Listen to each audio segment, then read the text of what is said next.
Sports Radio 560 WQAM Miami Fort Lauderdale presents The Neil Rogers Show. Right. To talk to Neil, call 567-0560 toll free for Dade and Broward, or pound 560 on your cell phone. No. The opinions of Neil, his guests, callers, or anyone else on the show do not necessarily reflect those of WQAM, Beasley Reed Acquisitions, or the Beasley Broadcast Group. Now, Neil Rogers on Sports Radio 560 QAM. Speaker, Mr. Vice President, members of the 105th Congress, distinguished guests, my fellow Americans, I have an incomprehensibly large tool. Thank you. Thank you very much. You can punch him, kick him in the groin, strip the hair off his chest, and still he snores. Hello, I'm Bernie Kopel, and I'm barely alive, but I don't snore, and here's why. When we go to sleep, my wife always carries her anti-snore gun. Not only is it easy for her to use, but it's very effective, too.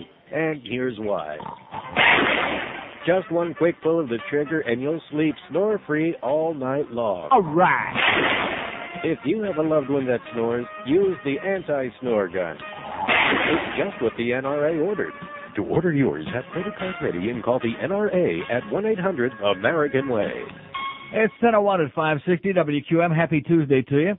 Got a great fax here. Unlike the fax we had yesterday, although it does make reference to it, it would be an interesting thing to read, but it's written by Dave Berry, so will I read it? No. No. That little twerp.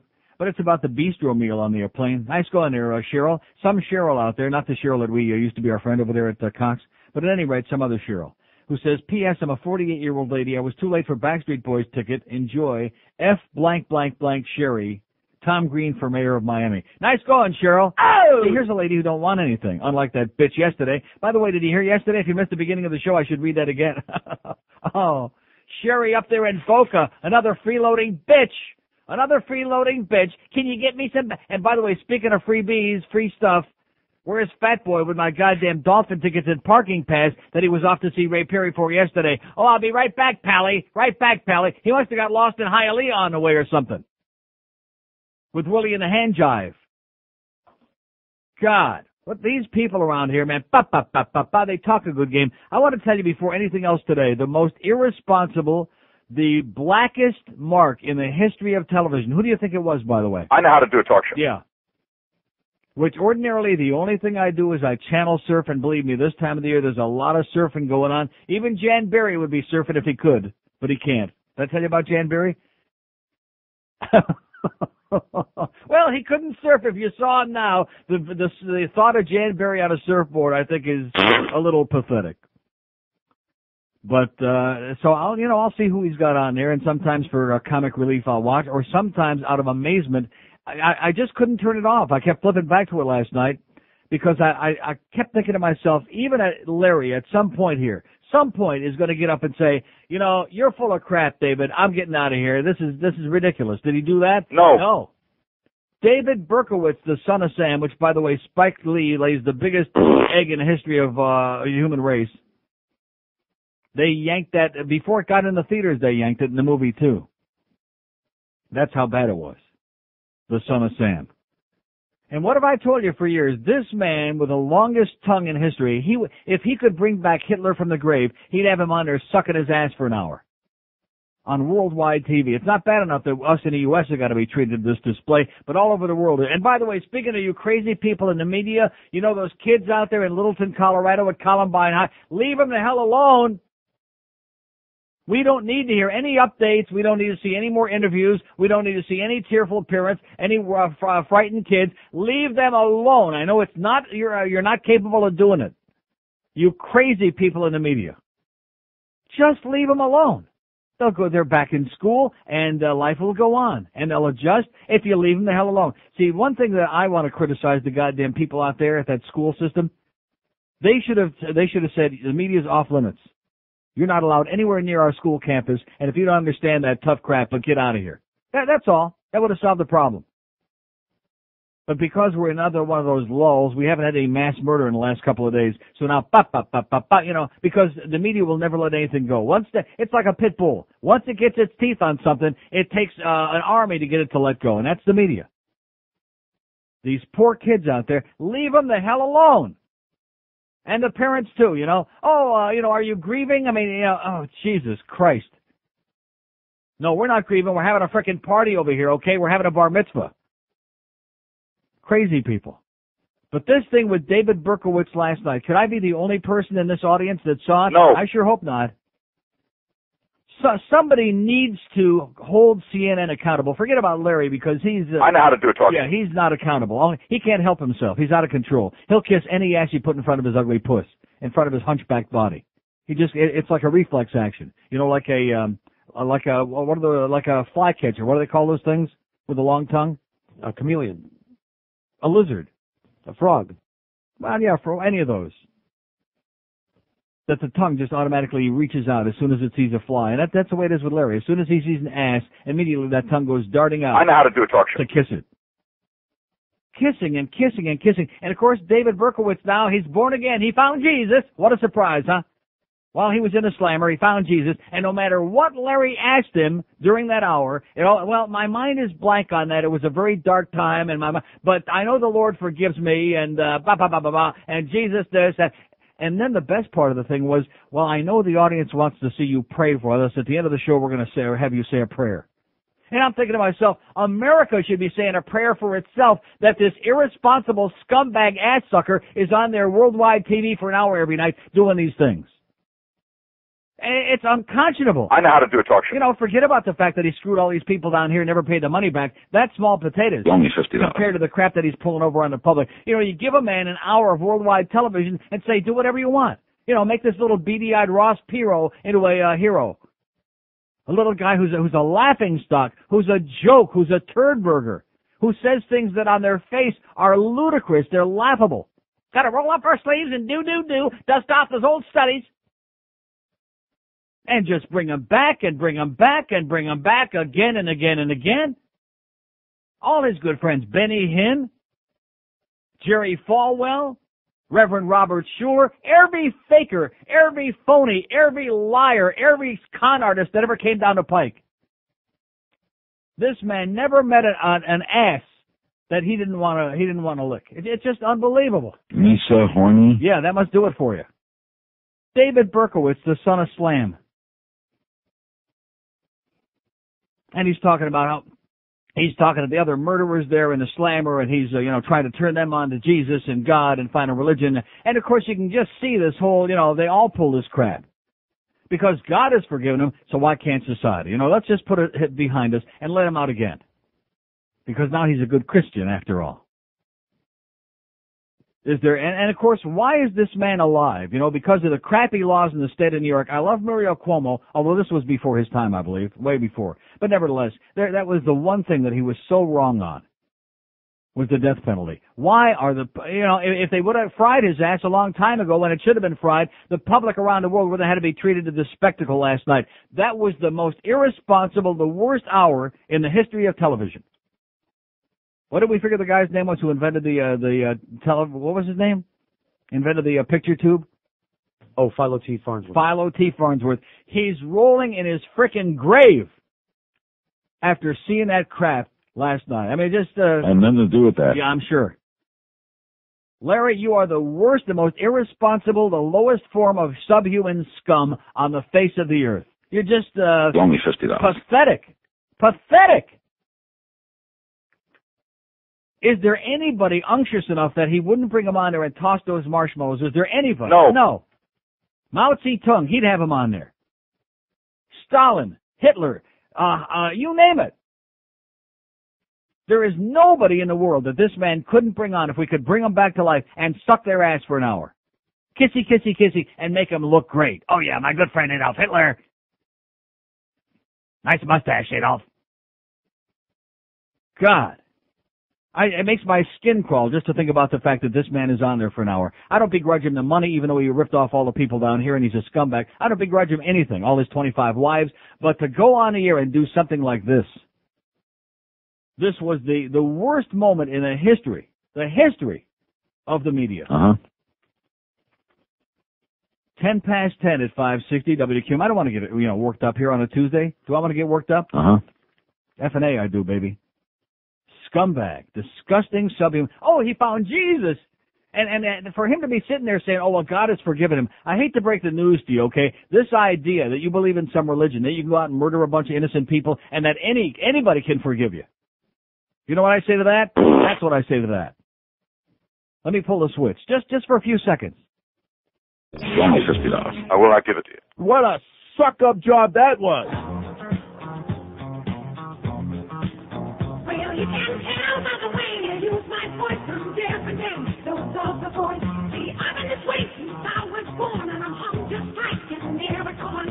Won't you try to understand what you call a girly man? I suspect I might be gay, cause I prefer to go the other way. Rather disbelieve it and right in the feet, cause I'm a feminine guy. I'm a little twisted and I am encrypted, I'm a feminine guy. Most people love me, but some wanna cross me, I'm a feminine guy.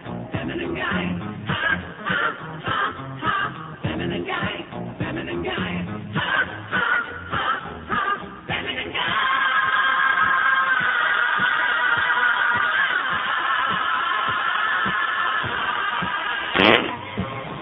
I know how to do a talk show. 10:15 at 560 WQM. We got Hank Goldberg at 2. We got Jim Mandich at 6 o'clock tonight. Yeah. Marlins, they beat the Dodgers last night. Any interest in that? No. They'll be on again tonight, whether you like it or not. Here's a lady in Coral Springs. Hello. Hello, Neil. Yes, ma'am. Hi, I'm from Coral Springs. How are you today? I'm doing great. I'm the mother and the wife of 2 Julios. And it's the first time I'm calling, even though my husband got me to listen to you when I'm not working, which isn't too often. And I wanted to say hello. Hello. And my son came down to visit from college, and they're on their way on the Turnpike North, trying to catch you for about an hour in this storm here on their way back to Oklahoma. In the storm? It's storming up here. Oh, my God. This is getting pretty old, you know. And it's starting to get like Florida. Yeah, starting. Unfortunately, we all live down here. Yeah. But anyhow, I think this was more like a shock so my son could hear me on the radio and say hi to him, because I really miss him already. And while he was here for a week, he listened to you a lot, and my husband keeps telling him about some kind of commercial that he wanted him to hear, and so I have one of those shameless requests for some Sofa King or something commercial that I've heard. Okay. And if you could play that in the next hour, maybe, because then they're probably going to be out of your range.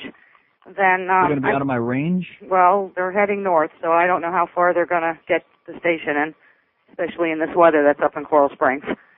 And that would be great, and I think that would make his day just a little bit better. Would that do it?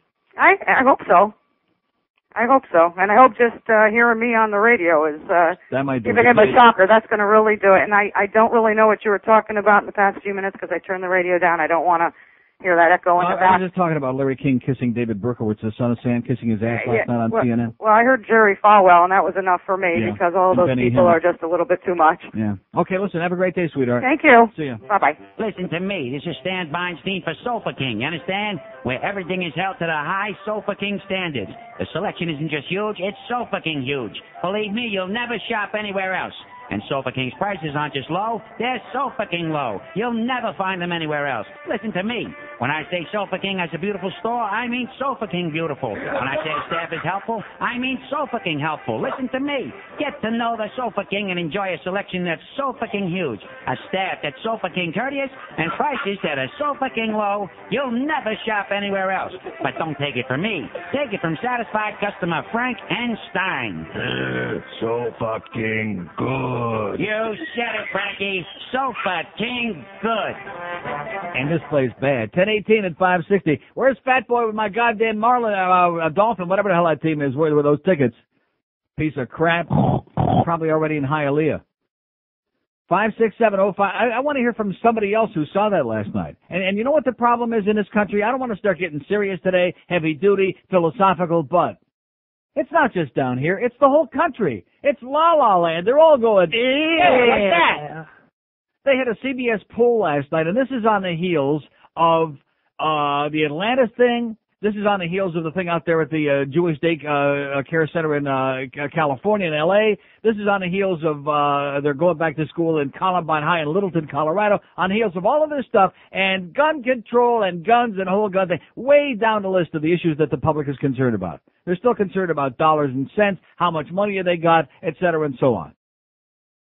So you NRA crazy people, you don't have to worry about a thing because the public as usual is going, they don't get pissed off about anything. You see, this crap like we had in the media last night, this would come to a screeching halt if CNN got about 50,000 calls from people just frosted, just pissed off, I mean something ballistic. And they should have. If I would have had a goddamn number to call, I would have called them last night and said, are you people crazy or what? Talking to a goddamn mass murderer and kissing his ass and trying to somehow legitimize him and peddling the song and the dance about, oh, he's saying a prayer. And the whole hour, he's holding the goddamn Bible in his hand. He's got it open to this page and that page, and the Lord has forgiven me and Jesus this and yada, yada. I mean, what a sick bunch of crap that is. And that's part of the sickness of this whole religious bull crap. There's no incentive to be a decent person, to do no harm. There's no incentive in these organized religions. Just believe the same crap that we tell you to believe, or at least just pretend to believe it, and then no matter what you did, we'll forgive you. Because there's nobody we love better than the fallen sinner, than the whatever, however you say it. As soon as you repent, we love you, no matter how many people you killed. That's what it boils down to. Craziness. Like these people who say, well, if Hitler would have accepted Christ on his deathbed, he'd be in heaven now. Great. You hang on to that kind of religion, okay, you sick bastards? Not for me. Nicht for mir, as they say in China. God. And here's this little weaselly piece of turd. The luckiest man. This is the luckiest man on the face of the earth. That a guy named Ed Little at Mutual Radio became obsessed with him. Maybe he had naked pictures of Ed Little with that billy goat that Hank's been doing. Maybe he had that. That's the only reason he ever went to Mutual, and it's the only reason he ever went on CNN. Couldn't interview a goddamn billy goat, this guy. That's what kind of a great interviewer he is. A legend in his own mind. Just a professional name dropper, ass sucker, ass kisser, a piece of crap on two legs. A turd with ears. That's Larry King. And I'm going to show you how much principle he's got, okay? Not only did he have Howard on the show here like a year ago or so, a few nights ago he's got a show on there. I'm flipping the channels again. The show is about back pain. Who has he got on the phone to talk about back pain? Howard. Now, this is the same Howard. How many times did Howard make a fool out of him, having his cronies call in on the show when he had like some important world figure on there? Hey, what do you think of the Howard stuff? You know, that crap. You know, the stuff Howard always does. And he still puts him on the air because, like I said, there is no ass in the world that Larry will not kiss. You could beat him over the head with a sledgehammer, and if he thought he could get some ratings out of it, like the night after the shootings out there in Los Angeles. And the show starts tonight, and no respect, no like remorse, no solemnity, just like, hey, show business, you know, the show must go on. Yeah, this is the guy that he could have been at Treblinka singing There's No Business Like Show Business, doing a tap dance at the goddamn gas chambers. Sick bastard. And no, I didn't have to watch it, and I rarely do other than a couple of minutes of channel surfing, but I watched it in just shock and amazement because I knew I was going to talk about it today.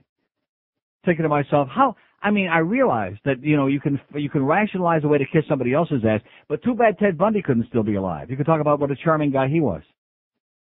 And never stole a freight train, don't forget that. Coral Springs, hello. Neil. Yes, sir. The point at which I fell out of the chair was when David Berkowitz said that he is now a counselor for the prisoners. Right. That he counsels them and he's a minister. He used that word too. Well, the minister part is all a bunch of BS to me, but a counselor? Uh-huh.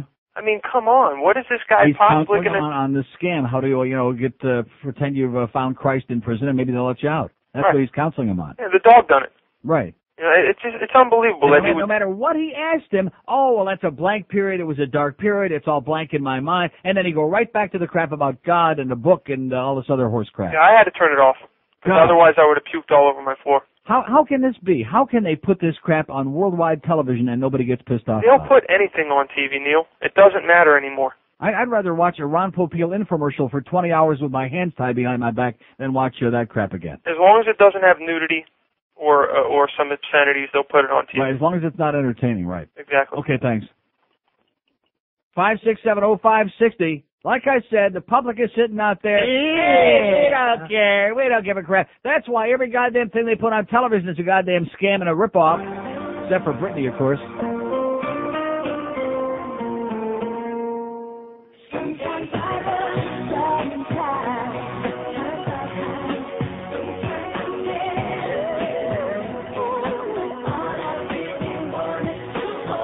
Just rub it?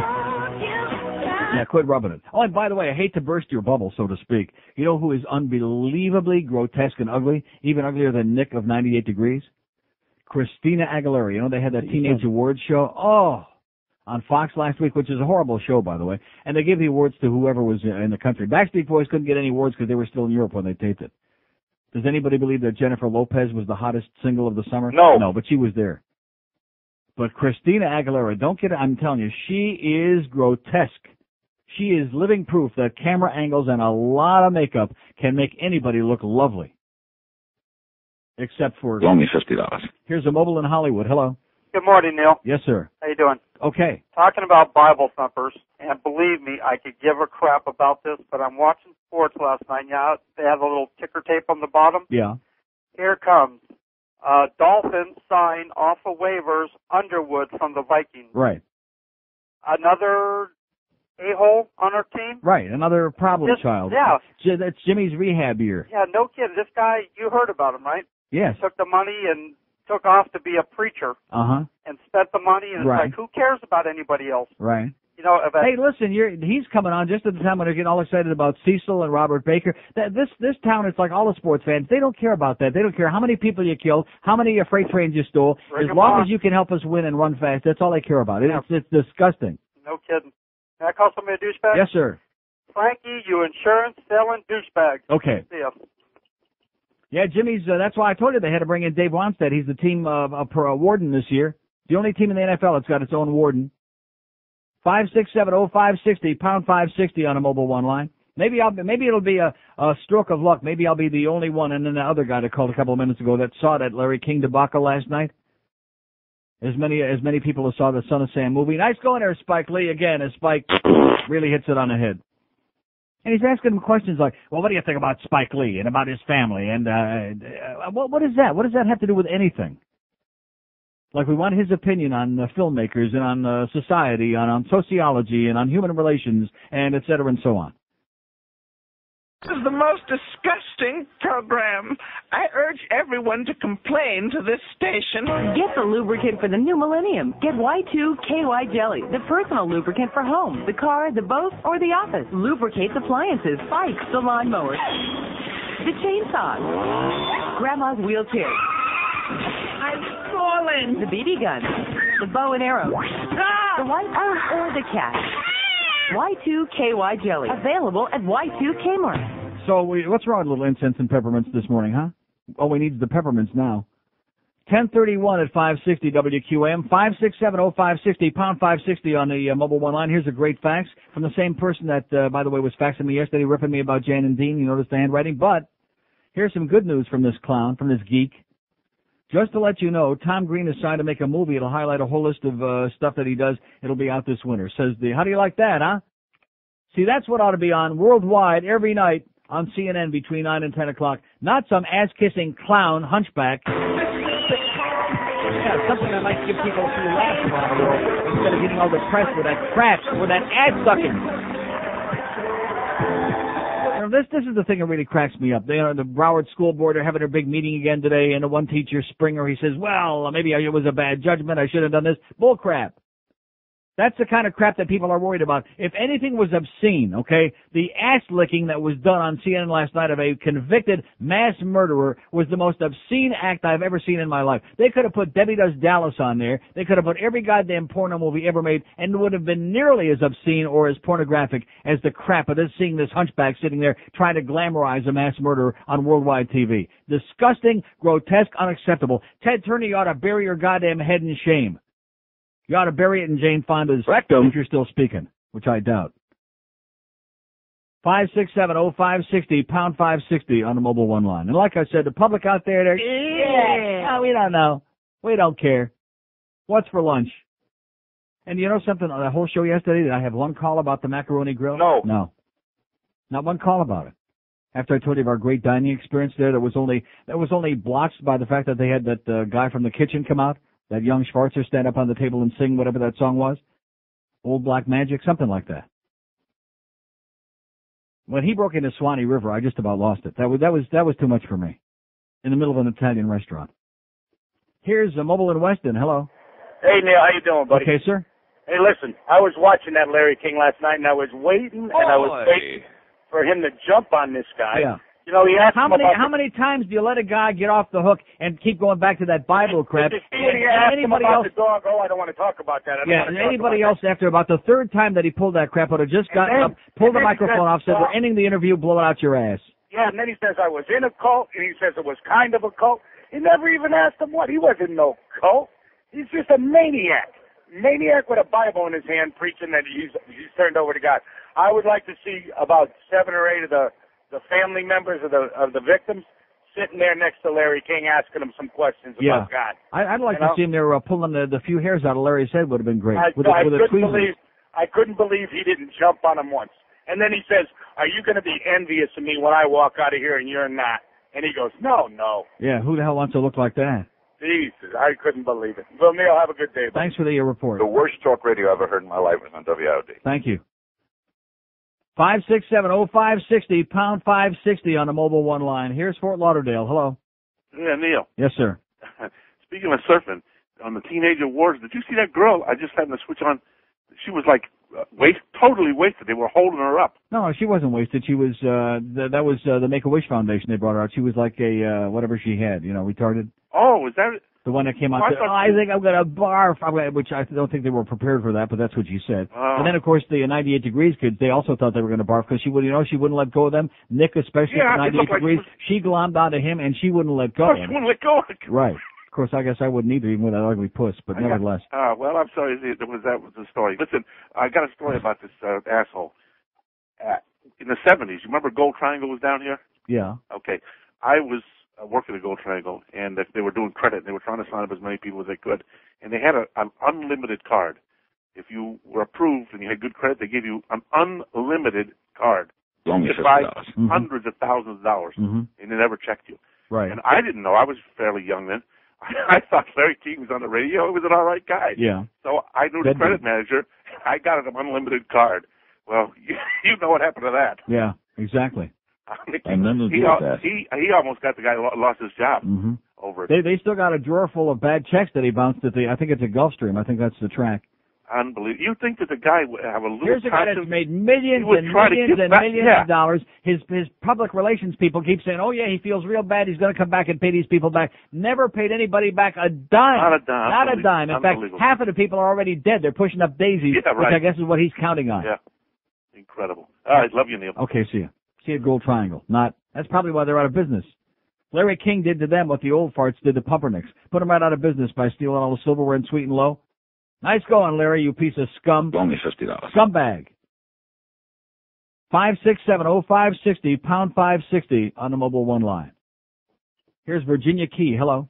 Hey, Uncle Neil. Yes, sir. You know, the funniest thing also, when Spike was all upset because Berkowitz was mentioning his children's name. Spike was upset?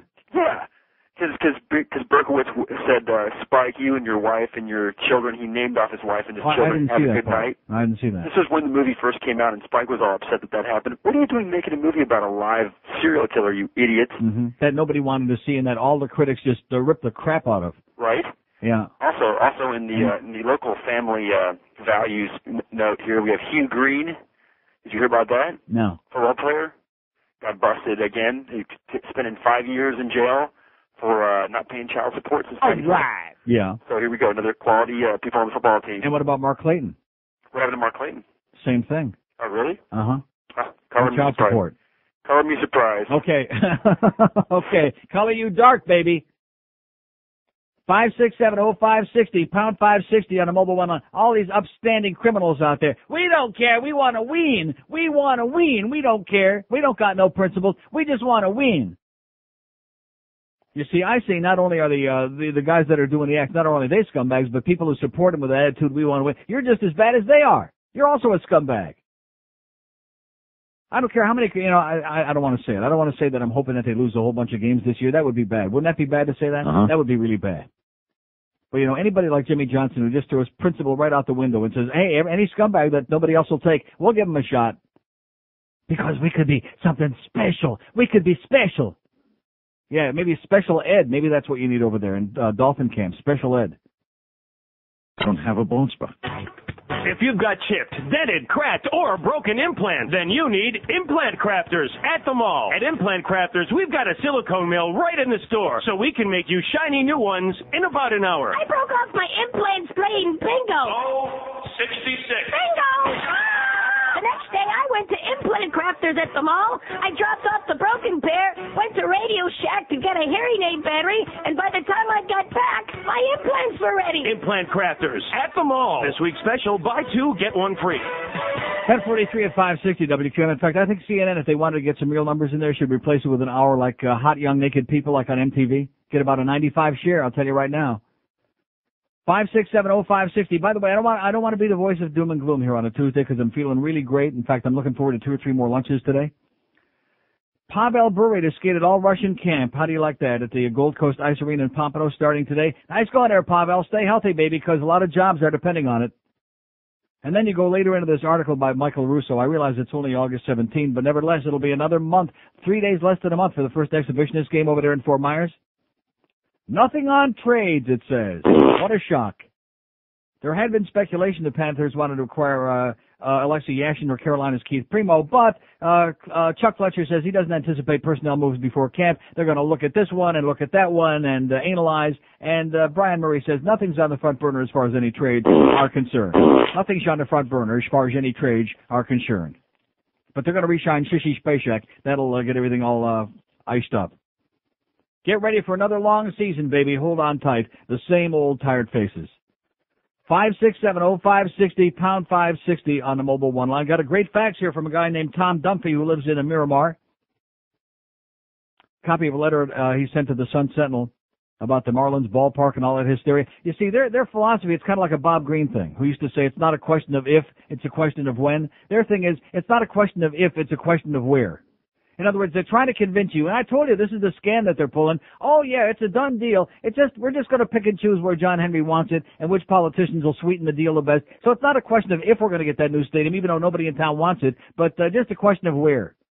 And they just keep plowing right ahead like it's a fait accompli, and the public is sitting back there, like I said, like that. Oh yeah. Until it gets on a ballot, and then they'll see, just like the penny sales tax, how long the public is going to say, yeah. Then they'll find out the public remembers that one short word that worked real well last time. As in, no way, Jose. No more of our goddamn money for billionaires. Here's Miami. Hello. Hey, Neil, how you doing? Okay, sir. Feeling great today, huh? Yes, I am, so far. I'm not really. I was the one who called you about a week and a half ago from Atlanta, Georgia. And? I went all the way down up to New York, and as I was coming back 2 days ago, I felt just horrible, just seeing the miles get closer and closer to Miami. It'll happen every time. It just feels horrible, Neil. It's like walking out of the plane into that jetway and feeling the heat and humidity hit you in the face, and you know for sure you're back here. Exactly. Every time. I missed your show for a week and a half, and then yesterday I finally caught the last 2 hours of it. It was great, and I got a shameless request. For Joe Zagacki sucks, and he's an asshole. Okay, thank you. Thanks for the bulletin, pal. What do you say? Joe Zagacki sucks. Okay. 5670560. And by the way, Joe Zagacki, Thursday, we're looking forward to this. Tomorrow, by the way, because Hank is back on vacation in San Diego again, we got the great Bill Zimfer on the telephone from Philadelphia on a phone line who has no idea what's going on down here. And, of course, nobody down here has any idea who he is. The voice of the Dolphins. Remember him, Bill Zimfer? Remember? No. And then on Thursday, because Zimfer evidently didn't want to be on 2 days in a row, that's too embarrassing even for him and probably has to go to San Diego for that game. Thursday, because everybody's out of town. And by the way, Bluff Lindsay says he wants me to apologize to the entire audience because he has no other choices. Get off your duff. Yeah. 2 to 4:30 on Thursday, we got Joe Zagacki. How do you like that? Filling in for the Humper. That is so unbelievable. So unacceptable. In fact, it's so bad that he only is going to put him on for 2.5 hours, and then we got, who we got? Oh, yeah, Josh in Orlando. Josh Darrow in Orlando, El Zagiri after that, to show you how desperate we really are. Joe Zagacki here on WQM, the only AM station in town that's got anybody under the age of 100 listening to it, and we're putting the dead man on the air for 2.5 hours. Here's Pompano. Hello. The only time I ever heard anybody say anything good about Joe Zagacki was when the Hurricane Andrew. Yeah, that was the only time. You had to say something good, and the guy nearly got killed. Yeah, I mean, you got to give the guy credit for that. But then shortly after that, by the way, IOD fired his ass. Oh! Just weeks after that happened, they fired his ass. I remember that. They said you were not a hero and everything, but you suck and get out of here. You know something? He could be a good presidential candidate. He's that bland and boring. Yeah, he and Al Gore and Bill Bradley and Steve Forbes. I was channel surfing. And don't forget Lydia Dole. Liddy. I don't even want to think politics. I just don't. I was watching the Son of Sam thing last night. I was flipping through the channels, and I said, wow, David Berkowitz, I'll watch it for a few minutes. Drove me right back to watching something else like wrestling. I mean, I just couldn't stand. I've been doing this a long time. Yeah, he's absolutely ridiculous. I mean, I don't know anybody that went to see that Summer of Sam movie because Spike Lee is such a you know, I was watching in the 5 minutes that I was watching Berkowitz. And now, wasn't Abe Bean the mayor back then? Yeah. Okay, now, who was the governor? Was it Rockefeller? I tuned in a little late, I'm sorry. No, probably Hugh Carey, I would think. Okay, that was 76, 77. That's right, Rockefeller had become the vice president for Gerald Ford. With Ford. Mm-hmm. Okay, you're absolutely right about that. And I'm watching, just saying to myself, okay, you know, whenever there's something on Arts and Entertainment where they talk about Bundy or Richard Speck or something, I watch it just to try to figure out get something out of it. And Berkowitz like, well, you know, what can I say? Yeah, here's one of the few, other than Manson, here's one of the few mass murderers who's still alive, and he puts the guy on for an hour and kisses his ass. And lets him do this phony born-again spiel, and then says, oh, well, we're all waiting for you to say a prayer at the end. Like America is just waiting with bated breath to see if it's sincere or not. And he keeps promulgating the fact that, well, there were other people involved, and some of them are dead, and some of them have already met what's going to happen to them. But it's all very foggy to him because, you know, he's concentrating now on God has forgiven him, et cetera, and so on. He's very, very confused. It's all blacked out. Oh, it's ridiculous. And regarding John Henry and the Marlins, if they had tried to get a stadium in the first couple of years, like that must be crazy. That must be nuts. Mm-hmm. Yeah, I mean, it's hard to feel sorry for a millionaire, but he had the guy is a businessman. He should have known what he was going to be stepping into when he took over the Marlins. He had 1% ownership of the Yankees, the best team in baseball. I'm not a baseball fan as much as I used to be, but he had 1% of a World Series winner. I'd rather have that than 100% of a losing proposition like the Marlins. Yeah. But I mean, the guy is. Just remember, he and Wayne are joined at the hip. Don't let anybody give you a song and a dance that they're not. The two of them are joined at the hip. Yeah, but he's also buddy-buddy with Harrison. Well, that's even worse. Yeah, there's been. He's got Wayne on one hip and they slipped in the Mickey on the other hip. That's why he's going to try to put. That's why he's going to try to put the stadium down into Miami. Well, you know something? If he's such good buddies with Mickey, why doesn't he have Mickey give him the money to build a goddamn stadium? How's that sound? Well, right down near downtown Miami, right by the goddamn American Airlines Sham Arena. All Mickey's got to do is talk to Edwin Pope about some upcoming editorials. And then we can put another slip in there for another cruise ship for Mickey. You know, all the gambling ships, they're kicking them out. But Mickey, you know, what can we do for you? You're right about that. So you can siphon all the tourists out of here and drain all the money out of our economy. You're right about that. You know, so many people I know, they used to love baseball. The strike of 1994. That was it. That was the end for me. I'll watch a little bit out of boredom on TV channel surfing, but it's terminal. You know, and the thing is that. And you know something? If it wouldn't have been, I mean, they lucked out 2 years in a row. If it wouldn't have been for the Sosa McGuire thing last year, and now again this year, Sammy hits 47 last night, they're tied. If it weren't for that, I mean, they could take the whole thing and flush it down the toilet. I don't care about tight pennant races or wild cards. You know, that's not a big deal except to the people in those markets. But if it weren't for that, there would be no interest. They'd be finished. Yeah, I mean, Cal Ripken. That's why they wound those baseballs so goddamn tight. Cal Ripken was like the only other thing in like 94, 95 that they say really saved baseball. So when you see the kid that used to play, what the hell is his name? Jay from the Pirates used to play shortstop. Jay Bell. 29 home runs. Yep. This guy's a home run hitter. Like I'm a home run hitter. 29 home runs. They've got the ball wound as tight as a golf ball. Yeah. It makes a mockery of all the statistics, and they're only doing it because they're desperate. Yep. You're right about that. They can take their baseball and they can shove it up the goddamn Hershey Highway, and we'll never miss it for a minute. Well, take a look at one other thing, and I'll let you go. In Seattle, they built a brand new stadium. Now they're saying there's going to be $100 million in cost overrun. Yeah. And the Mariners are saying to the community, if you don't put up the $100 million, there's no way we're going to be able to keep Griffey and Rodriguez. Yeah. The two guys, along with Randy, the team like they did here. Yeah, along with Randy Johnson, the two guys are the reason that the Mariners were at all a success. So it goes to show you that just building a new stadium and spending all of that money is no guarantee you're going to have a contender, even a decent team, as the Orioles have proved with their $80 million and the Dodgers have proved with their gigantic payroll. It doesn't mean crap. No, it's real. Listen, in closing, Art Lubis from the quarterdeck. You're a douchebag. Okay. Thank you, Neil. Bye-bye. WQM invites you to the About.com WQM Celebrity Golf Tournament. That's what reminds you, presented by Michelob Beer, Friday, September 24th at Lago Mar Country Club and Plantation. Portions of the proceeds to benefit Center 1 brought to you by Rolling Shield Shutters and Shades, PowerEyes.com, and Infinity Own One and you'll understand. For more information, call 305-650-0163. How's that task force doing, by the way, on that golf tournament? They coming along okay? Good. See, Tracy don't care. He ain't going to be here anyway. 567-0560, pound 560 on the Mobile One line, whatever that is. And I'm just thinking about it. I sure would hate to see him get busted in one of those, see you get him busted in one of those swing clubs just before he leaves town. That would be bad. Here's Coral Springs. Hello. Coral Springs. I know, Uncle Neil. Okay, sir. First time, call it a long time listener. All right. I want to talk to you about the Macaroni Grill. Which Yes. store did you go to? The one on University in Broward. In Plantation? Right. What'd you have? What did I have? Yeah, what'd you have? Porcini soup was very good. Portobello mushroom soup? Right. Right. What did I call it? Portobello mushroom. soup. Yeah. Well, same thing. Fancy mushrooms. I don't remember. I had pasta, which I shouldn't be eating, and that great bread. You know those loaves of Focaccia fresh bread. Focaccia bread? It's like focaccia, yeah. Well, I'll tell you what. I just spoke to my managers over at the Pembroke Pines store. Anytime you want to come in, it's on the house. Really? Yeah. We're at Pines and I-75. Okay. So just you, George, whoever you want to bring in. See you in about an hour. Just about an hour? Just come in, ask for Roger, Drew, Mike Hammer, or Josh. Yeah, but you better make sure I give you a business card because there'll be 50 Neil Rogers coming there between now and midnight. I guarantee you that. Uncle Neil, the Pembroke Pines store loves you. We know what you look like. Okay. Well, that's in. 2 strikes against me already. Put a nice Now, let me ask you this. You don't have some guy from the kitchen that stands up on the table and sings in the middle of my meal? Actually, we have 3 singers, but they're all female, but they all sing Italian opera. No Swanee River or whatever. But if you want, we can No get a Old couple. Man River? No, none of that. Oh. If you want, we can get a couple servers to come on and sing Just Blow Me a Little Kiss. We walk around singing your bits all day, Neil. Okay. We love you. See you. All right. Soon. Bye. Okay, there you go. More free food. Let's hear it. Oh!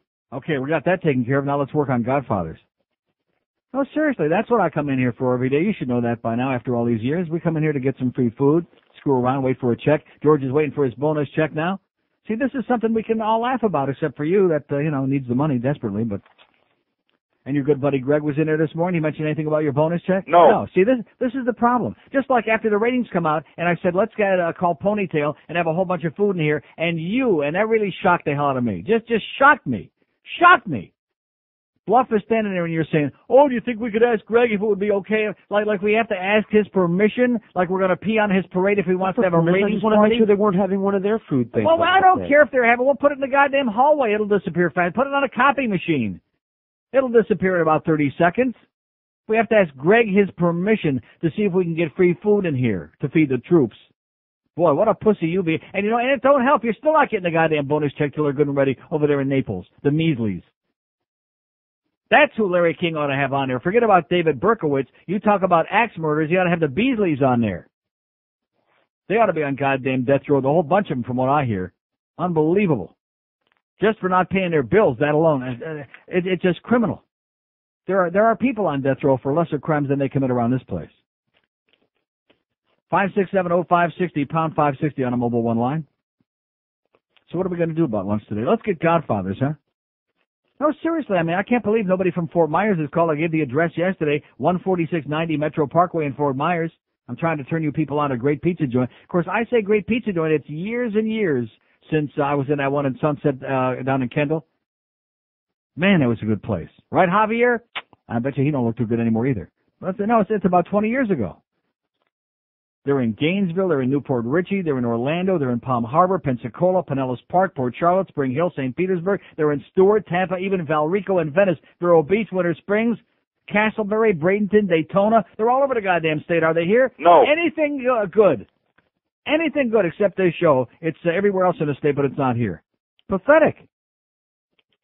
And did we get any more information about my Steak and Shake and Plantation on the Panther Parkway that's supposedly coming? No. No. Oh, and there's that Queen. Yeah, that's why we haven't seen Sam, by the way. Our promotions, Sham. He and Jordan Knight eloped is what I hear.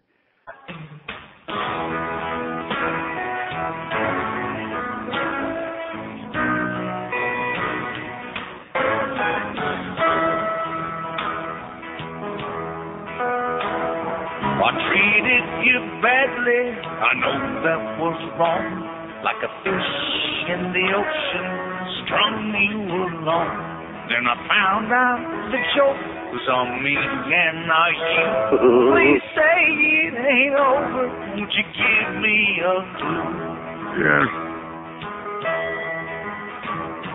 Blow me. Okay. One little kiss. Won't you blow me? Just one little kiss. You could show me what true love is. If you blow me, just one little kiss. I want to give you a kiss. All right. Blow me, one little kiss. Won't you blow me, just one little kiss.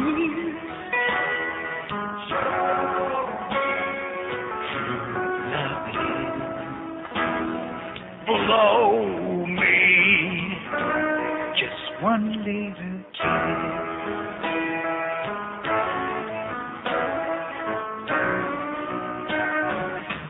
Well, it's about time we open up that calendar a little bit. We're going to be busy eating a lot of free meals pretty soon. We got that invitation from, what is it, New York Prime? Is that it in Boca? See, I don't know about you. Well, I do know about you. You go anywhere for a free meal. You would go all the way to goddamn Jacksonville for a free steak dinner if somebody would buy the gas. But going all the way up to Boca for a steak dinner, I don't know. Okay. Well, it was a $100 gift certificate.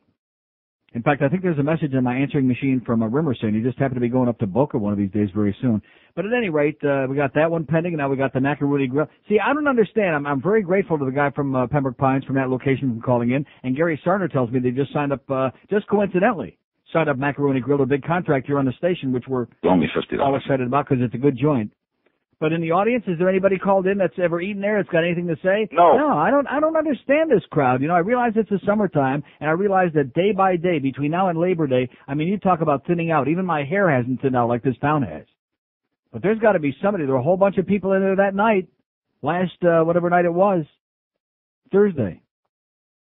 Damn good stuff. He called it focaccia. It's like focaccia, but it's like, I don't know how to describe it. Fresh baked round loaf of bread with all kinds of herbs and spices and stuff in it, and you just dip it in that olive oil, smear it in there. I don't even eat bread. And I had, 6, 7 loaves, it's easy. Here's a mobile in Fort Lauderdale. Hello. Mobile in Fort Lauderdale. Going once. 19 minutes and 16 seconds later, and long gone. Thank you. Thanks for holding on and speaking to us here on 560, your WQM, your patient station for the 90s, not. I have a feeling this is going to take a turn for the worse today. You know, I came in today feeling so good. I have no idea why, because that goddamn little dog of mine, you know, every time it thunders about 10 miles away, thunder, lightning, he starts in. Like, it just gets worse every year. Gets worse and worse and worse. And I keep thinking of just how perfectly that my microwave oven was made for him. Perfect size. Kept me up all goddamn night. Finally, 4 in the morning, I fell asleep. 3 hours sleep I had this morning, and I still feel great. But I just had this sneaking feeling. And you know who else didn't call us, by the way, yesterday? My good, close personal friend, Sherry from Boca. I went out of my way to get those Backstreet Boys tickets for her and her niece and daughter, and I got them sitting right over here, and she never called in to ask for them. What the hell's wrong with you, Sherry? Here's a lady in Westchester. Hello. Oh, good morning, Neil. Yes, ma'am. I love your show, and I'm going to talk about Macaroni Grill. All right. I heard just the end of what you had yesterday, but I heard the gentleman a few calls before asked you what your entree was. That's what I was going to ask you. Yeah, I made a mistake. I had the pasta, which it was okay, but I think they pre-cook the pasta and they leave it, which I don't like that. You know, it should be cooked al dente to order, but it wasn't. Right, but you know, I wanted to ask. It was pretty good, but I mean everything else was great, and the desserts are to die for. The dessert was if I knew the dessert was that good, I would have just skipped everything else. I had 2 of them. Right, I haven't been there in a while. We want to go back. You know, you forget about places. Yeah. Now, did they sing that old Black Magic when you went there? No, it was before that. But I wanted to ask you, did you know that I would call that a medium-priced restaurant, right? Did you know that... Pull up again, Enrique. Pull that shirt up. I'm sorry, I'm getting emotional here. Yes. I would call that a medium-priced restaurant, wouldn't you? Yes. And I've heard from restaurateurs that a lot of the medium-priced restaurants, I love olive oil, and I cook Italian. They don't use olive oil. A lot of them don't use much. Oh, well, they sure use the real thing there. They have But a I big was- bottle of extra virgin olive oil right on the table. I was going to tell you about the bottle on the table. Right. I was very impressed with that. But, I mean, that sort of just goes with it. But I wanted to ask you, when you're in, well, I've never been to Italy, but when you were in Italy, even in the mom-and-pop places, did they cook with the olive oil and put the bottle out? And, Oh, sure. yeah. Mm-hmm. Because it's ridiculous. Italian food, but one of the basic things is olive oil. Yeah. And I love eggplant, Mm-hmm. and I cook it. Well, see, in Rome and in central and southern Italy, they use a lot of olive oil. Northern Italy, they're more into the butter, like in Milan and that part of Italy. Right. Butter. Right. And then awful risotto and that crap, you know. Oh, I Yeah. get that. But I mean, that's one of the main things. And, well, I do like macaroni grill, and we're going to go back. Great. I'll mention my name. Just tell them you're Neil Rogers, and they'll say, oh, yeah. How you doing? Have a great day, sweetheart. Okay, thank you. Bye. Bye-bye. Say hi to that guy from the kitchen. Tell him please don't come back soon. 5670560, pound 560 on the AT&T line. I guess we're striking out with the Godfathers thing. We milked that yesterday. I'm just depressed. And you know something? Maybe it's not anywhere near as good as it used to be anyway, because they were talking yesterday about how, oh, well, it's the thin and crispy. See, maybe that's where they went down the old toilet, trying to emulate Pizza Hut. Why would you want to emulate Pizza Hut in the first place? I mean, with all due respect to my old friend Red, who's a great guy and brought us a lot of great pizza in Zeta 100 years ago. He don't work for them anymore anyway, so what difference does it make? But I mean, Pizza Hut is, it's okay. You know what bothers me the most about Pizza Hut? It's inconsistent. It depends on which one you order from, what day of the week it is, which kids happen to be working there that moment, you know, who's got the greasy, dirty hands. I mean, it's never the same. At least with Domino's, you know what you're getting. Crap. Don't admit on the air that you had Domino's last night, because people will lose what little respect they may have left for it. They'll lose. I mean, why would you admit that? It wasn't up to me. Why would you have told me that even? It got me so depressed. Because it got me thinking about Godfather. Well, what kind of people were you hanging out with that were ordering Domino's? Scumbags. What kind of scumbags were they? Must have been your relatives or something. Low rent, low lives. No. Oh, your in-laws. Oh, I'm sorry. 567. Well, that's what you always say. Oh, that made it worse. 5670560, pound 560 on the AT&T line. Don't worry, she's watching Jerry Springer or something now anyway. She's not listening. Sorry, Crystal. I do like your daughter, though. Holy cow, Aaron's coming. I'm actually a lesbian.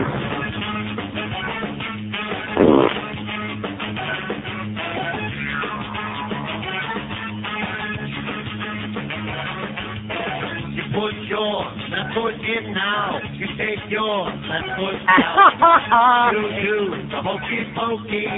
Then you shake it all about. Such a stupid step that makes you look like you're insane. If you ever catch me doing it, here is my refrain.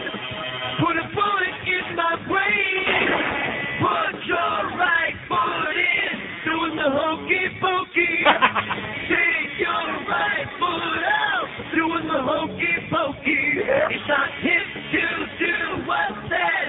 Doing the hokey pokey. Take your whole self out. Stop doing the hokey pokey. Oh, wow. Stop doing the hokey pokey. Stop doing the hokey pokey. That's our first question today, by the way. Who's more annoying, Larry King or Ricky Martin? Now, that's a tough one, and we're going to have to think about that long and hard. It's 11:15 at 560 WQM. We went to the break. We had like 240 calls waiting on the board. They were smoking, they were sizzling, and now, of course, now there are 3. That's the way it goes here, man. It's not like the old days. We comment on this all the time off the air. We sit around, we commiserate, we moan, and we groan. Boy, it sure ain't like the old days, but the money's a lot better, if you ever get it.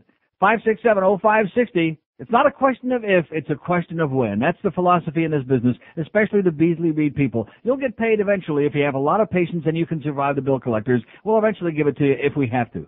If you hold a gun to our heads, we might fork it over, and the money too. Here's a mobile in Fort Lauderdale. Hello. Mobile in Fort Lauderdale. Hello? Yes, sir. I have a question Yes. concerning the baseball stadium.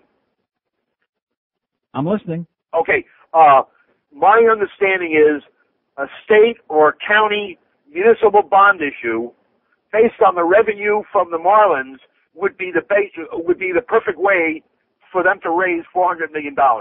Says who? Says me. Oh, says you, yeah. Yeah.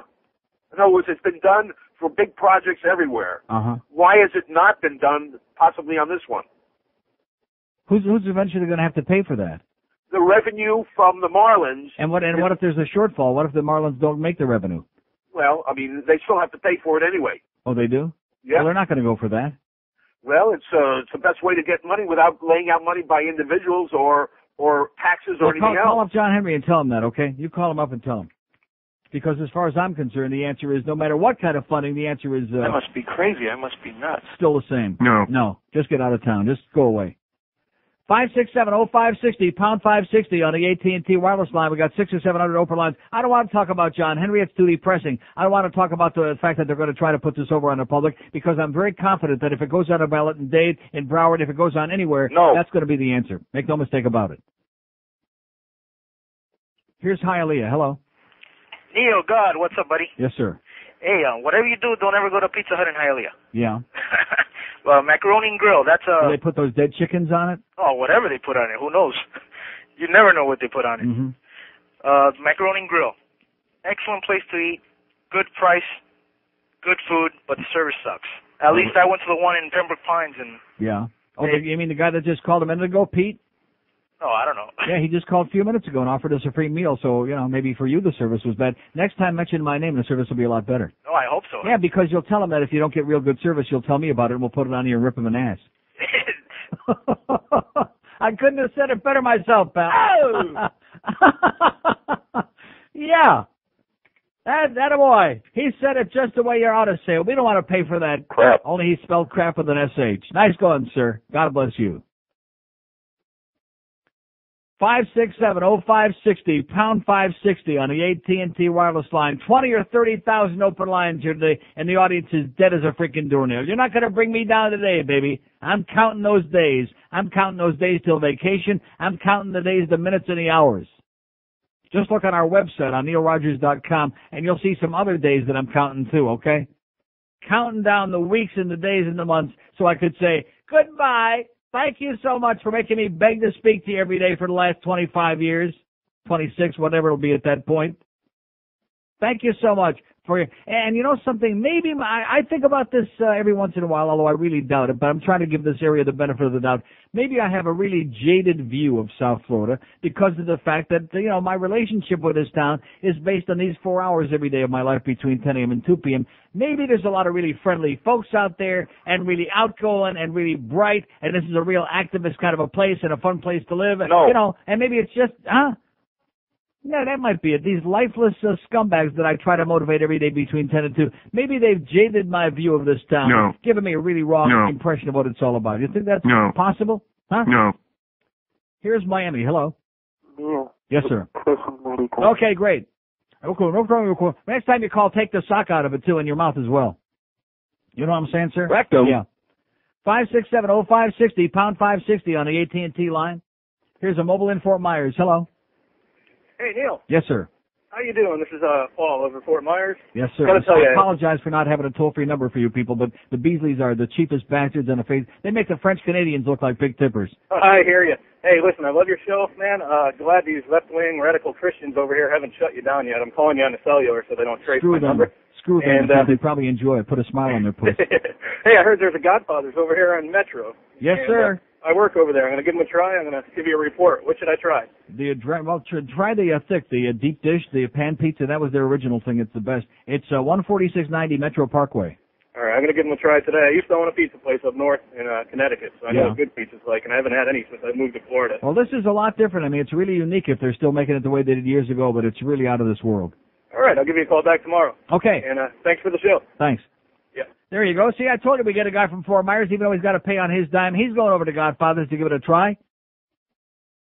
Great stuff if it's like it used to be, but of course, you never know. We'll find out from this guy tomorrow. Of course, he won't know if it's like it used to be because he never was there before. So what's he got to gauge it up against? You know what I'm saying? You follow what I'm... Yeah, but give it a shot. 567-0560, pound 560 on the AT&T wireless line as we keep banging away and banging away and banging away, just like Peter North, man, banging away. Here's Hollywood. Hello. Hello, Neil. Yes? I have a recommendation for you. Yeah. Annie's Pizza in Coconut Creek. No. You've been there? No. Well, what do I want to go to Coconut Creek for pizza? Well, just if you happen to be in I'm the in the mood area. for pizza today, even with the crust. I'm in the mood for Pizza Hut, the thin crispy. In a town where, unfortunately, franchise pizza is the best we can do, Annie's Pizza is something that definitely stands out if you're ever in the area. And it's not like I work there. I don't. I swear I don't. I'm just telling you. I used to live in Coral Springs, and I used to go there all the time. The pizza is excellent. The slices are huge. The prices are great.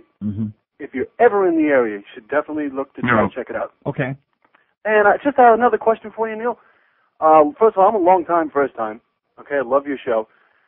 If South Florida is that bad, and I'm not trying to be antagonistic or anything like that, why is it that you stay? It's called twice a month getting a very big check. Sign me up. Okay. That's it. That's the answer. That's the only answer. There is no other answer. There is nothing else about it that I like here. Nothing. Zero. Zippity doodah. There is nothing. I could lie to you. I could make up a big song and a dance. That's the only reason. Well, you know what? That works for me. Big, humongous, fat check twice a month. Sign me up. Okay, pal. Well, love your show. See you at Annie's. Thanks. Okay. By the way, how's Annie doing on Guiding Light? Seen her lately? No. Don't see her no more. The prince and the princess and all that other stuff. And now we find a little boy. He's still alive. How do you like that, huh? At the end of the show yesterday, they're on Guiding Light as it keeps getting worse and worse and worse. Thank God that little young Billy all of a sudden grew up and sprouted into a fine young lady, a young man, whatever she is. And just at the moment that Billy, and by the way, is there anybody in this audience knows anybody named Pilar? Do you know anybody, any girls named Pilar? Huh? No. Only on Guiding Light could we have some bitch, who's, by the way, Puerto Rican, but her name is Pilar, and her family's the only mob family in Springfield. You following this so far? Good. Here's Fort Lauderdale. Hello. Hey, Neil, what's going on? How you doing, sir? Not bad. Hey, Macaroni Grill, I got to agree but disagree with you. Go ahead. I actually, I'm not the running bread any spots yet. the bread is great. The House One isn't bad in their Chardonnay, and they give it a big jug, and it's kind of on the honor system there. Yeah. How many glasses you drink. Our audience loves the big jugs. But actually, their entrees, I've eaten there a couple times. Their entrees are kind of disappointing. Really? Yeah, I don't know what it is. A couple of the dishes I had are kind of bland. And one time we had dessert was good. I think you mentioned that. But I don't know. The desserts were great. I mean, I'm gonna, you know something. In fact, I had the amaretto cake that's in the caramel sauce, you know. And they give you big desserts too, which is the last thing I need, but I had it anyway. And they had another dessert that was just too big. I thought that's going to put me into a diabetic coma. It's a big chocolate square. Have you seen that? Because they bring you the whole dessert tray. Yeah, yes, I have. The big chocolate square with like the whipped cream on the sides, and then they pour hot fudge on it. Actually had that. That was really good. Was that good? That was excellent. Oh. That was awesome. But yeah, the entrees. I mean, I think it's a decent place. But the entrees, maybe I voted the wrong things. Maybe me too, because the pasta was definitely, it was okay. I'm not saying it was bad, but I had the feeling that it was like, cooked like before and then reheated, which is, places that do that with pasta, that's not a good idea. You always make it, because it only, how long does it take to cook pasta anyway? 8 minutes, 10 minutes. Cook it al dente. That's right. Hey, one thing about this Berkowitz thing last night. Hey, why would he even give him any kind of spotlight? That's my point. And then put him on there and kiss his ass. Why would CNN permit this? This is the most outrageous crap I've ever seen in my life. And nobody cares about it. They think, well, that's showbiz. I didn't have a chance to see it. I'm just listening to, your opinion on it. But, I mean, why would they, well, like I said, why would they give him the spotlight, first of all? Second of all, why, like, the way you're telling it, I mean, why wouldn't he even pin him down and ask him some questions? No, and not let him run out? Every time he tried to ask him, and he did it very gently with kid gloves, maybe thought he was going to get out of the chair and just break his neck or something.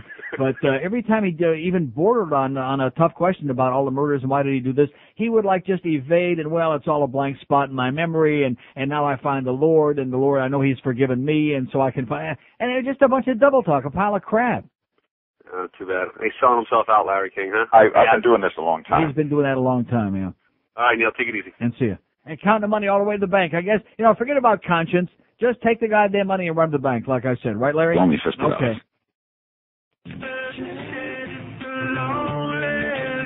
Oh, speaking of music, by the way, I never asked about, and of course this audience, will they know about that group, about Eve 6? And the video Tongue-Tied from some movie, which we don't know the name of. It's from a soundtrack of some movie. That Miss Tingle thing, I think, is the movie. I got a couple of tingles watching the video, especially the drummer and the guy that they didn't sing in the video, but Jesus God. Although I'll tell you one thing, you can say what you about Enrique. You know something? It's good he's got that big mole by his nose. You want to know why? No, seriously, because if he didn't have that, he would be too perfect. And it goes to show that God doesn't want to make anybody too perfect. Yeah. It's like JP with all that hair on his body, you know, make him look like a walking quilt. Yeah, if he had like no hair on his body, he'd be too perfect, and everybody'd be like chasing and grabbing after him. Besides me. But Enrique, you can come on over here anytime. And by the way, we'll make sure Sam isn't here that day. Okay, we know that Sam doesn't know it. He wouldn't know Enrique if he walked in here right now. Sam, Mr. Wannabe, Mr. Latch on to the rest of the human race, Mr. I wish I were somebody, but I'm not. So let me stand in the background and get my picture made with famous people. And by the way, has Sam been around lately? No. No, he's on his post-vacation and recovery now. Hello, Austin. Hey, Basil, how are you? 26 after 11 at 560 WQAM. Florida sucks. Hey, guys, have you ever wanted to tell your girlfriend what's really on your mind? Yes. When she asks, do these pants make me look fat? Well, now you can with the Mr. Hanky message service. Hello? Howdy ho! I hear that you're having a little weight problem. Excuse me? That's right. You've got more chins than a Chinese phone book. What the fuck are you talking about? With the Mr. Hanky message service, you can get it all off your chest, and she'll never even know it's you. My gosh, your pussy stinks. I can smell it all the way over here. You little motherfucker, girl, kill you, you piece of shit. If her ass is getting big, let her know. Call 1-800-HANKY-1. It's 11:31 at 560 WQAM. Hank Goldberg will be here in the studio, no less, before he takes off for San Diego. Before we start with these awful fill-ins the rest of the week, oh, God. Bill Zimfer on a phone from Philadelphia on a goddamn ISDN on tomorrow. And then Thursday, we got the worst of all possibilities of fate worse than death. A day that a lot of people will be destroyed. They'll be taking a hatchet to their radio on Thursday. Here's a mobile in Miami. Hello. Hey, Neil. Yes, sir. It was my birthday this past weekend, and we went to Macaroni Grill. First time we've been there in years. Yeah. It was great. Absolutely great. Mm-hmm. Entrees are very reasonably priced, under Right. $11. And you're right, the desserts just blow you away. Oh, I love the dessert. Next time I'm just going to have them bring the dessert tray to the table and just eat that. We had about 6 people. We shared like 3 desserts. You could have fed 12 with them. Mm-hmm. The other thing was that this morning on before the Today Show, the local Channel 6, they interviewed the guy who owns all the franchises from Pizza Hut down here in Miami, Julio. Yeah. So, you know, that tells you where their pizza's coming from and, you know, inconsistent in every location. Okay. Okay, pal. Have a great day, whatever you said. Okay, Julio owns it, so it's inconsistent. I hate to break the news to you, but you remember the guy I was telling you about yesterday at Godfather's? He was a Julio, and of course half his family wound up in jail, but nevertheless. What was his name? Now I forget. See, it escapes me. Now, Javier. How could I will never forget Javier as long as I live, believe me. Trust me when I tell you. But at any rate, they had the best damn stuff going. What are we going to get? Where are we going to get? I mean, we love Pizza Loft, of course. I mean, that's great. It's consistent. It's fantastic. And we love Brad over there at Tony's. But I'm just in the mood for something different today. I have like a bug up my rectum for something different. Like maybe Pizza Hut. We don't know anybody at Pizza Hut that would send us some thin and crispy, do we? There must be somebody listening to the Pizza Hut somewhere close by us here in North Dade County, right up by County Line Road. There must be. Mustn't there? Not Domino's. I will not. I'm going to tell you, if Domino's Pizza ever was in this building and I knew it, I would leave the building until I knew the coast was clear. So guess who's on the phone? Pizza Hut. Are they? Close. The first one. What you almost said. Pizza Loft? Yeah. No, you don't understand. We can have his stuff anytime. I'm not putting it down. It's great. We love him. No, the answer is no. We don't want to see him today. We want something different, okay? He's got enough free plugs for me to buy that $10 million house of his. How depressing that is. You better cut the crap, Jeff, or I'll tell your daughter on the air that those stories about you are really true, you know? Oh, that's right. You weren't here last week when he was in here and I had to out him on the air about all these stories about he. And then I had to dump him. He said the SH on the air. I had to dump him. Yeah, our classy buddy Jeff Cohen from the world-famous Pizza Loft over there on University Drive. They're going strong. It's good stuff. We just want something a little different here today. Is that okay? Is that so unusual? No, that's okay. We're out of luck. I know. We don't have any friends at Pizza Hut anymore. There's nothing around here. No, we're in a hole. We got the Stadium Diner over there. We got our good buddy Chuck. We got Brad over there at Tony's. There's nothing here. This is a vast wasteland. Somebody will come up with something in the next 20 minutes or so, real soon. 567-0560, pound 560 on the AT&T wireless line. Here's Pembroke Pines. Hello. Hey, Neil, how you doing? Pretty good, sir. All right. First of all, I just want to say you helped me get through my day, busting my butt out there in Latino land out there in Weston, because nobody out there speaks English. Well, watch out for their pizza, man. It's inconsistent is what I hear. I hear you. The guy said. Anyway, I think you're great. I love you. Yeah, like I said, to help you get me through the day. The small dish rules. I really have nothing more to say other than there are no good restaurants in this town. Maybe a handful. Yeah. And on that, maybe like what I got, a small handful. Yeah. Yeah, right. And on that stadium issue, yes, people get real. It's sports. It's a game. Right. It's like, you know. I hate to break the news to these people, but in the real world, the public doesn't build a business for somebody else and then have them charge them to go there to subsidize them. It doesn't make any sense in the world. It doesn't happen. Get with the real world. Exactly. It's like I'm a chef. Okay. Hey, my dream, I'm young. My dream is to have my own restaurant. Well, someday. let's put a high sales tax and build you a nice restaurant for a few million. You know, yeah. Hey, why don't you guys pay for my restaurant? Right. That's what they call investors. Don't ask for the public for money, you darn fools. Amen. All right, Neil, you take care and keep up the good work. Don't want to be a chronic, but I love you, and you're the best. And have a great day. You too, buddy. Okay. 567-0560. See, this business of thinking that you're going to ram the stadium down the public's throats and you're just going to keep plowing ahead. Oh yeah, it's not a question of if, it's just a question of where, which site is going to be the best and who's going to give them the best deal. And you'll notice one by one, Davie says no, Fort Lauderdale says no, and before long they'll all say no when they realize that somebody's going to stick their foot up there. The public's going to vote them all out of office if they don't cut the crap immediately, if not sooner. If he's such good buddies with Wayne and Mickey, like the guy said before, let them each pony up about $100 million. He can put up $150 or $200 million, and that's the end of that. Build your own goddamn stadium, okay? We're waiting for that Blockbuster Park too, by the way. We're still holding our breath. And just like the thing with building Wayne that big arena, yeah, they put out a lot of money for Pavel Bure. Now, where's the rest of the team, okay? We got 3 or 4 guys in there that are pretty good. Where's the rest of the team after that? And Mr. Spokesman says this morning, we're not close to any trades, any deals. We're kind of standing pat. Yeah, stand on this. You better hope that this guy's knee holds up real good. You better pick him up and take him home in a limousine every day, mister. The Russian rocket. Because if, God forbid, he gets hurt again, you can kiss that whole deal goodbye. You can kiss the Murrays goodbye. Pack them a submarine sandwich, Mitch, because they'll be on the first bus to anywhere, to Oklahoma Turnpike Plaza. Here's a mobile in Fort Lauderdale. Hello. Hey, good morning, Neil. Yes, sir. First thing of all, Godfather has disappeared from South Florida because Domino's Pizza bought him up about 10 years ago. They bought him out? Yeah, they were buying up all their stores. Best way to beat the competition is selling them, right? That's like what Wayne pulled with that Blockbuster business. He bought everybody else out. All the video stores vanished, and that's where he made all the money.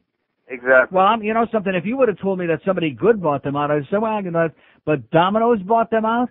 That's exactly what happened. That's criminal. I mean, that is seriously, people should be on death row for that. And about a month ago, my wife and I saw this pizza commercial. Like, that looks good. Let's get a pizza. And we ordered the pizza. Like, we're all out of dough. All we have are the thin and crispy, which you're talking about this morning. Yeah.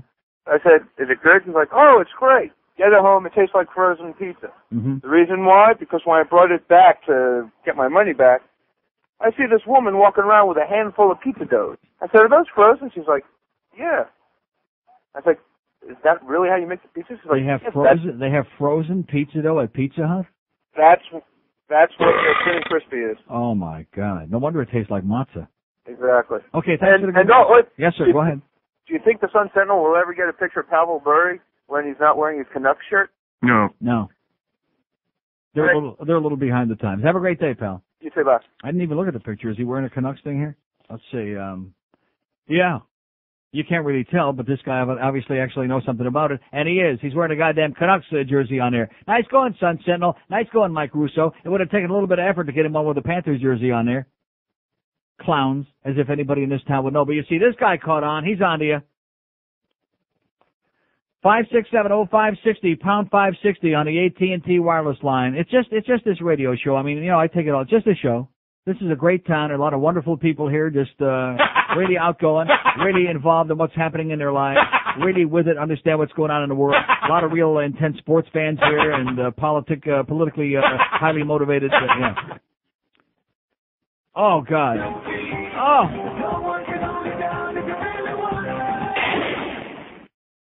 Please, enough talking.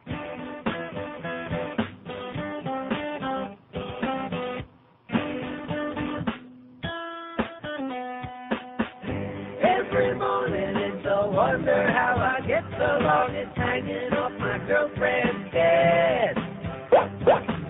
And it's all mine until I pee, so I should use it before I hung like a mannequin.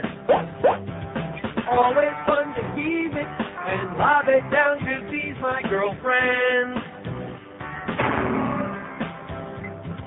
Then she'll wanna do it before I pee and lose it again. I'm bigger than Ron Jeremy. Hurry up. Ain't gonna last. I'm gonna have to go soon. You better make it fast. I always get so lost. I can't believe what I see. But before long, it's gone, and I'm back to me. Until the morning when I wake up like John Holmes is still alive and big like Superman. Don't know the reason, but it's pleasing, and that's good enough for something I don't understand. Hey, I don't have to go yet. Look at the size of this thing.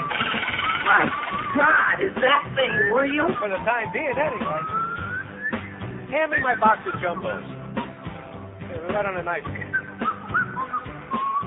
Amazing. It is so hard. Bigger than the Chrysler. It's 11:46 at 560 WQAM. Did we get a call yet about Eve 6 and tongue-tied? No. Told you. Huh? No. Told you we wouldn't. No. We don't even know the name of the movie that's the song. What did you say it's from? The soundtrack of what? Something Miss Tingle or something like that. All the Tingle ads is? are running out. Okay. Nobody in this audience knows because these people are, when it came to Jan and Dean, they were too young for that, but they're too old for this. So you figure it out. Here's the mobile in Cutler Ridge. Hello. Hey, Neil. Yes, sir. About Godfathers. Yeah, they disappeared a while ago, and they were good. I remember them. It was like early 80s. Mm-hmm. And they were good, but there's none around in South Florida. No, they don't exist here. I got the list. Yep. And Macaroni Grill, never had a bad experience there. Good meal every time I've been there. Probably been there 10 times. Never had a bad time. About Jan and Dean. Yeah. It's my theory that when white boys get together and sing about surfing, bad things happen to them. Because look at the Beach Boys. Yeah, Mental mostly illness, dead. Mostly dead and Brian. death by right on the drowning. bridge. Yeah, brain cancer. Yeah. And Jan with the horrible disfigurement. Right. I mean, it's, I guess maybe it's like a curse or something. Have you seen what he looks like now? Did you see that thing on VH1? No, I did not see it, but I heard you talking about it yesterday. You would be so depressed you'd lock yourself in a room for days and never come out. You wouldn't believe it. Well, he's got a girl's name, too. Yeah, I guess that's a good point. Okay, listen, have a great day, sir. You were doing so well until we got to that point. 567-0560, pound 560 on the AT&T wireless line. Don't start the Jan and Dean stuff again. No. Please, this audience don't know from Jan and Dean. We got all the young whippersnappers here under the age of 100. Once upon a time when I started on the air in this town, I used to talk to people over the age of 100. Now I'm talking to people under the age of 100, and myself, I'm an old fart. But not as old as the original one, somewhere in between. So I'm kind of like in a time warp. I'm more into Eve 6 myself. Here's a mobile in Hollywood. Hello. Hey, how you doing? Okay, sir. I got a Tom Green spy report. All right. He's going to be on TV tonight with Bill Maher, that talk show with all the pundits or whatever. Oh, you mean on Politically Incorrect? Yeah. That's not the guy's name. Bill Maher. Maher, man. Yeah, whatever. Also, I got a DirecTV comment here. Yeah. This is not the green time. Yeah. You know something? Even his theme song, even the open of the show, is better than most of the other shows that are on the whole show. The last couple shows have been so funny that I don't know how this guy does it. The Undercutters Pizza thing, that just was, and then the thing with the PA system in the ballpark, where they dragged him out. Hello? I'm Hello? listening. Yes, go ahead. Okay. So the DirecTV thing is that I just moved into a place where you pay for the cable and your maintenance. So as much as I love DirecTV, I had to cancel it. And that is until I tried to call them. Called them 3 nights in a row. And when you try to speak to somebody, it says, hold on a minute, and it clicks you to a busy signal. Really? I don't know what the hell's going on with those people. You used to be able to get in to speak to somebody. That's a good way to keep the meter running. Yeah, and as far as the stadium around here, come on, please. Like, we need one. Thank you. Just say. No. Okay, pal. 5670560. Tom Green on Politically Incorrect, which I hate that show, by the way. It's one of the worst shows. It has no point. It's a silly show. But nevertheless, if Tom Green's on...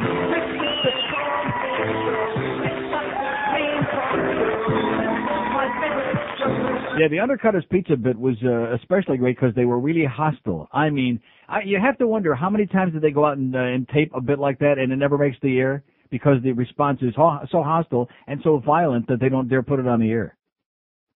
Pretty damn hostile, especially when a guy kicked the, he had like a fishing thing, you know, like a box, a tackle box. And inside the tackle box was, you know, where they have all the different places for the lures. Instead, they had like little packages of pepperoni and cheese and all the other stuff. And so he's got a plain cheese pizza. And here the other delivery guy's bringing his. Oh no, I'm the guy with the pizza, and we're undercutting the price. I can give it to you cheaper. What did you want on it? The guy says extra cheese, and he opens up the tackle box and pulls out a bunch of cheese and smears it on top of the thing. And the guy says, "Get out of here! Get the F out of here!" And it just we got worse from there. The guy with a hammer came running after him. Turn off the camera. Let's go. He's got a hammer. Let's go. It was great. Nice going, Tom. There's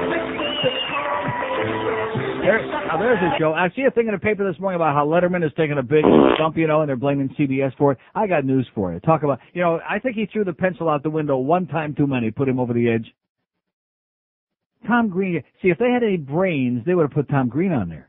Can you imagine the numbers they would have? Because Jay Leno, on a scale of 0, he owes about 400 points. Just looking at that chin is enough to make me puke. I wouldn't watch Jay Leno if you paid me by the second. And he's blowing him away. And even Conan O'Brien is blowing. That's what Al Goldstein said. He said he's blowing it, which is why Al went on the show. Here's Del Rey. Hello. Hi, Neil. Yes, sir. Oh, that was quick. It was teaching Miss Tingle. Anyway, I told Georgia. But well, that must be why he put you on right away. Okay. I wanted to call and mention about Godfather Pizza. I remember in Davie, there was one years ago, and it was like, I would drive so far the way to eat their pizza because it was awesome. It was great. Everything. Every time we get something good in this town, it vanishes. Oh, man, you know it. Are you sure? Positive. Yeah, hey, can I call somebody a douchebag? Yes, sir. 6 Cents and Blind Rage, douchebags. Okay. Thank you. And what do you say the name of it was? Tingle, Dingle? Teaching Miss Tingle. Teaching Miss Tingle. And the name of the group is Eve 6, and the video is But the tongue-tied. kid that you keep seeing in the video that you're hot for, I think, is in the movie. That's why they show him in the video. Great. Well, I'm going to go see that right now. I'm going to go see Tingle My Bingle. Yeah. Oh, yeah. And then, of course, the drummer in the group. Whoever saw a good-looking drummer. And please don't tell me that Dennis Wilson, I mean, he was blonde, but please don't tell me. He didn't look so good underwater, I hear. Dennis Wilson. I mean, you know, he was okay. Hey, let's not get carried away. You would think, by the way, I was thinking this about what a sexist world we still live in because it's run mainly by heterosexual males, which is why you see all these hot young female things on air like on MTV. Jennifer Lopez, Christina Aguilera, who, by the way, is a real pig, but they, you know, got her dolled up to look good. No, seriously. How many hot-looking guys do you see on MTV? And please don't tell me like Backstreet Boys.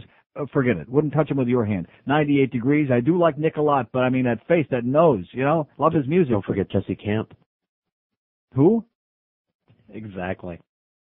He's a freak. I got him on a CD over here somewhere. Jesse Camp? He'll puke your guts up. Who They the have him hell on there is every that? 5 minutes. It's like a VJ or some, he's a group. Yeah. Thinks he's a singer, put a CD out. It's, See, that's why Enrique stands out above the rest, even with the big mole, okay? Enrique just hangs it above the rest, like a butterfly. Here's a mobile in Miami. Hello. Neil. Yes, sir. A couple months ago, I was over in Fort Myers, and I had a bad stomach virus, and what did I run into? Godfather's Pizza. Yeah, did that do it And for I you? said, well, no way. It was excellent. There Yeah. used to be one by my house on Bird Road, Right. and I tell you, it was still excellent. It's still excellent. They had that was thin the and best crispy. pizza we ever had in this town, sir. That was the best we ever had was Godfather's, and they're long gone. They had one there that person was eating a Mexican-style pizza Right. also that was just The taco pizza, that's the best one. That's It it. was excellent. It was excellent. And every time I've been up there, I've just made an effort to stop over there, and I keep wondering why they don't have it down here. But then again, like you say, whenever we have something good, they take it away from us. Well, see, the guy before, I mean, that would be a good point. Domino's bought him up because, you know, if you can't beat the competition, you buy them up and make them go away. But in closing, And Domino's Brian sucks. Murray, Terry Murray, and Bill Torrey, why? Okay. We'll be saying goodbye to all three of them before mid-season. Oh! You can go to the bank on that. 567-0560. In fact, I have a feeling that before midseason they're going to be coming to the Macarena and throwing bow ties on the ice. I could be wrong about that, or maybe just some bow tie pasta will get the message across. You know, we don't want to get too carried away. We don't want to do anything dangerous. Here's Miramar. Hello. Hey. Yes, Neil. sir. How you doing? Long-time listener, first-time caller. All right. Just wanted to first say George did a great job while you're gone. I know it's a little behind the Yeah, that's okay. I thought he did a He super thinks job. so too, and he believes that he owes is owed that bonus from the last rating book, but he's hoping he lives long enough to see it. Tell them cheap people to get the check there on time, would you? Hold your breath. Hey, there you go. Hey, listen, I don't know. I don't know why George is sucking up to Greg Reed lately so much, because quite frankly, Greg Reed has never willingly given George anything that he owed him. Right from the get-go, right from hiring him into which is in the contract, right from the beginning, he has always resisted giving George anything that he owed him legally or otherwise. But anyway, go ahead. Well, I don't know why he has that shovel sitting over your grave. But exactly. We won't talk about that. Do you get up to New York ever? Never. I haven't been in New York in many, many years. Well, if you ever do Since go Rudy Giuliani made it into Disney North, I haven't been there. one bit, but if you do get up there, there's a place called Ray's Pizza, and it's behind St. Vincent's Hospital. I mean, New York pizza, you can't compare it with that down here. New York pizza is the best in the world, except, of course, in Italy. Yeah. There you go. Hey, can I call somebody a douchebag? Yes, sir. Hey, Bob Augustine out there. Ain't going to make it today, and you're a douchebag, buddy. Okay. And thanks, have a great Neil. night. See ya. 567-0560, pound 560 on the AT&T wireless line. So we're getting Tony's today. I mean, Brad from Tony's. Tony's 193rd Northwest 2nd Avenue, which their pizza's moved way up on the list, by the way. I mean, it's getting better and better and better. In fact, Ponytail, we turned him down today. Not that his stuff isn't great. It's very, very good, but we just want to keep him on his toes, as opposed to on his back, where he's been spending way too much of his time lately, from what I hear. And by the way, I sure hope his daughter ain't listening over there, Jeff Cohen at the Pizza Loft, because she'd be really embarrassed and red-faced to hear the stories about what he's been up to lately, like the last several months. After the divorce, of course. Oh, not? 4 minutes before noon at 560.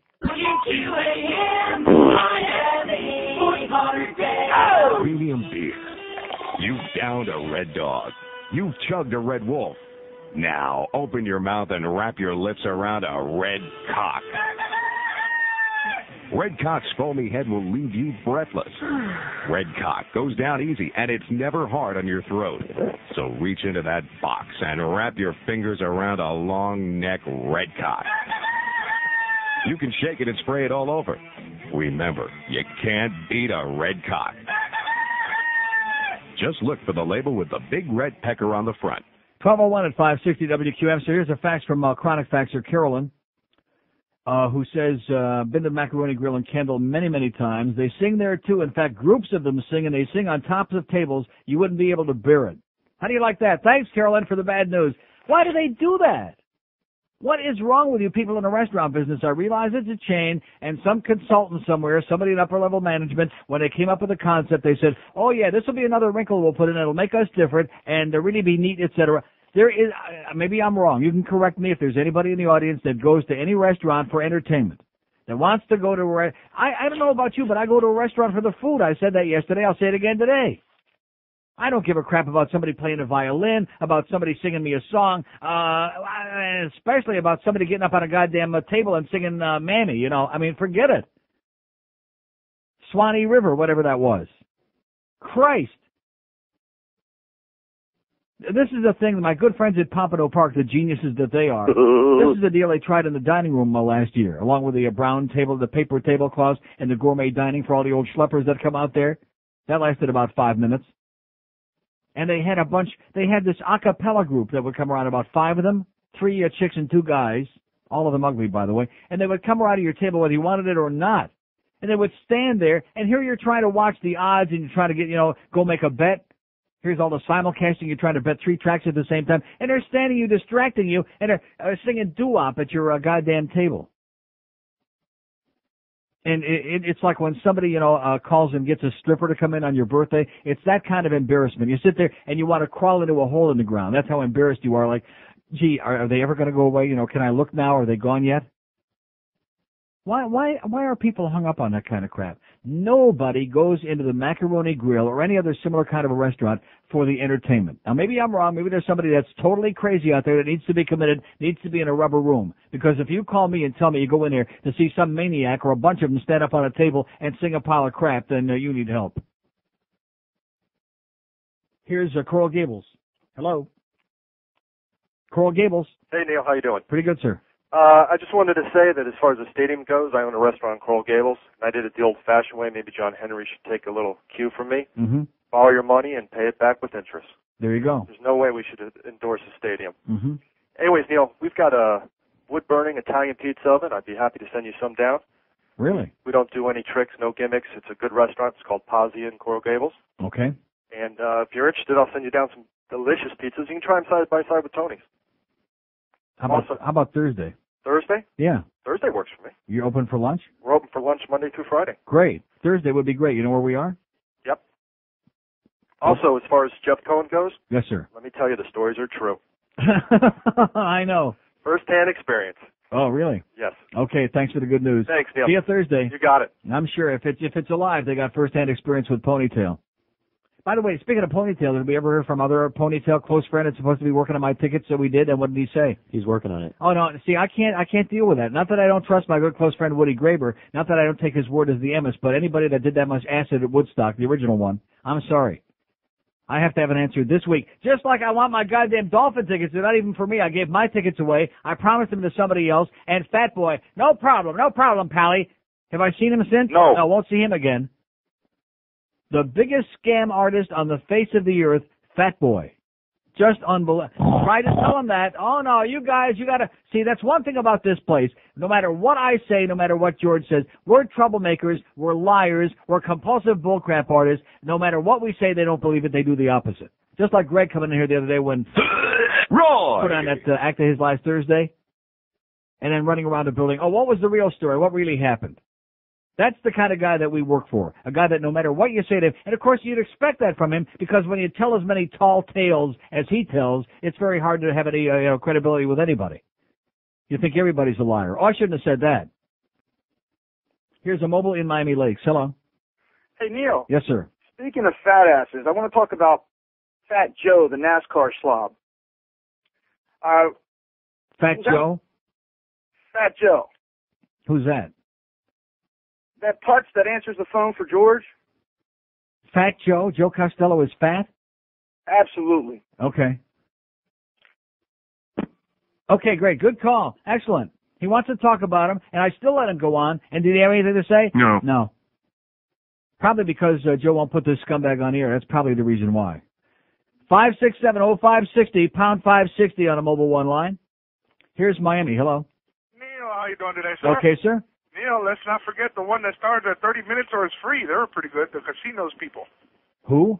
Casinos Pizza. Never heard of it.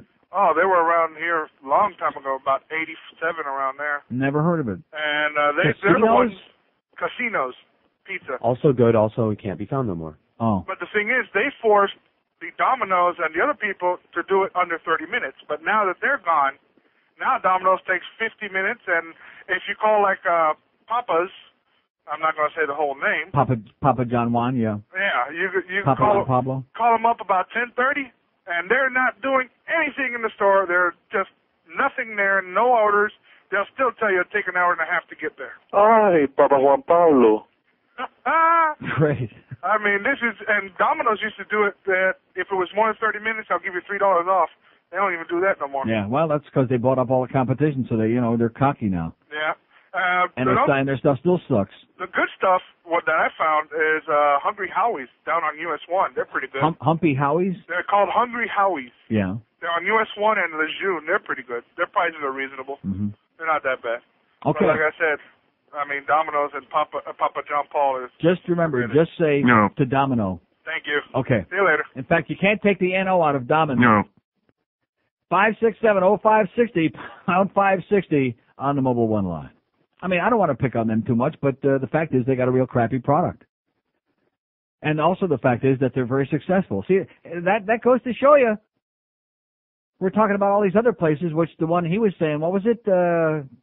Casino. Casino, I never heard of it. I never even got to it. It disappeared so fast. Because if it's really sensational, the odds on it sticking around very long down in this neck of the woods are very slim. Very slim. Hurricane fucking blow! We at Strong Brew know that watered down sucks. So to demonstrate this, let's eavesdrop on this Saturday night date. Hey, Julie, you want to get naked? No. Why not? It's our first date. So what? Let's get naked. Go away. You're moving way too fast, hormone boy. Now, let's check back in after just one Strong Brew. So, want to get naked now? Sure, I'd love to, Fred. I'm not Fred, I'm just... whatever, call me what you want. Watered down sucks.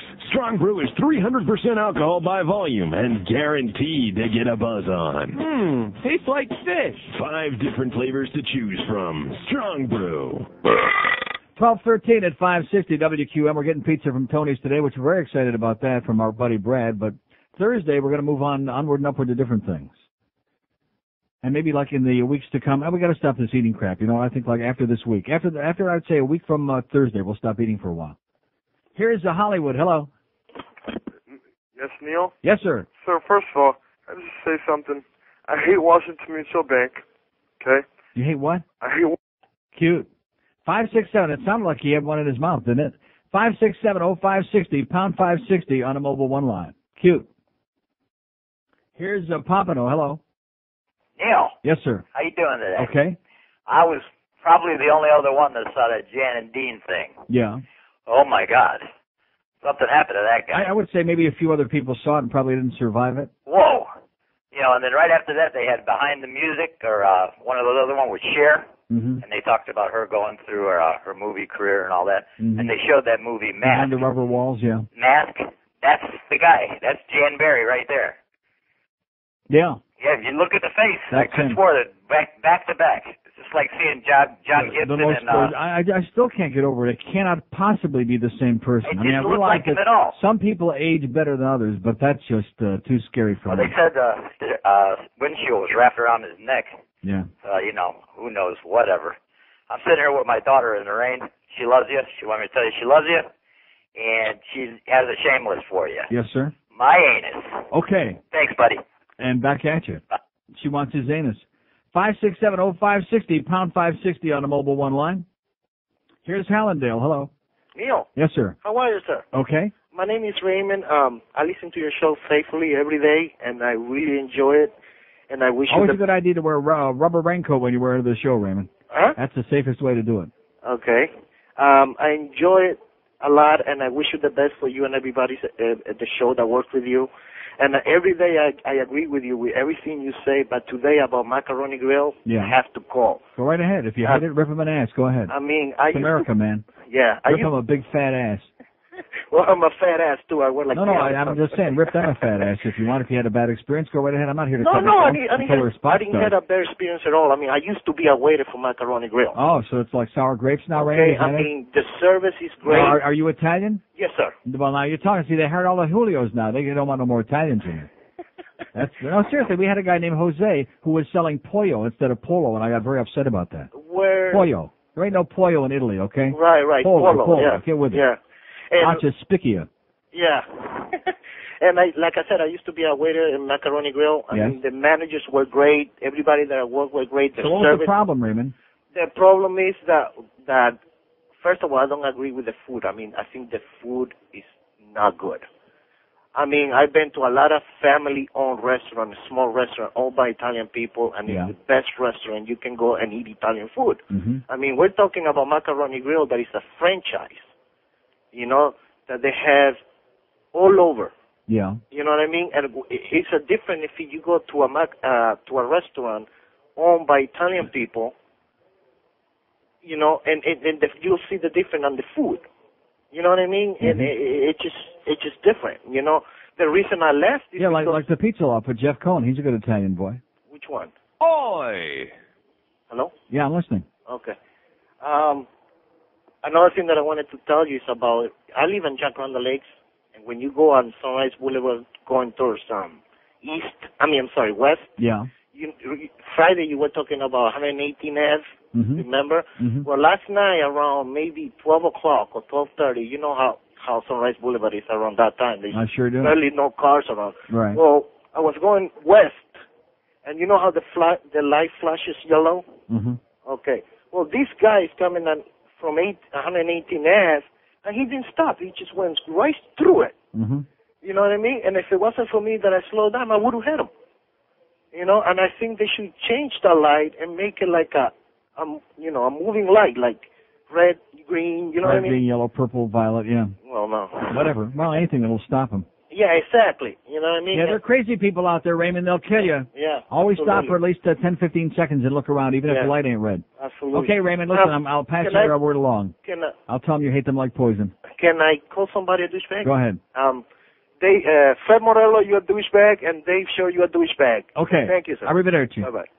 Okay, Raymond, who used to work there as a waiter, he said nice people and a nice ambiance and the food. He said it's get up to his discriminating standards. That's the way it goes. 5670560. Of course, we're getting it for free from here on in, so we like it a lot, you know. I mean, no, seriously, we can get a lot of crap. For example, we could probably get the Olive Garden for free if I would have lied about them. Hate the Olive Garden. There's another example of the bad taste. I'll guarantee you they're all over town. You know what? There's the one out there by me in Plantation, out there by the fountain shops, Olive Garden. It's a place for Goyim. Goyim eat at the Olive Garden. If you're Jewish, you eat at the Olive Garden, I'll tell you right now, you got a serious problem with your taste bud. As Reva would say on Guiding Light, you got a serious problem with your taste, bud. Is there a comma in there?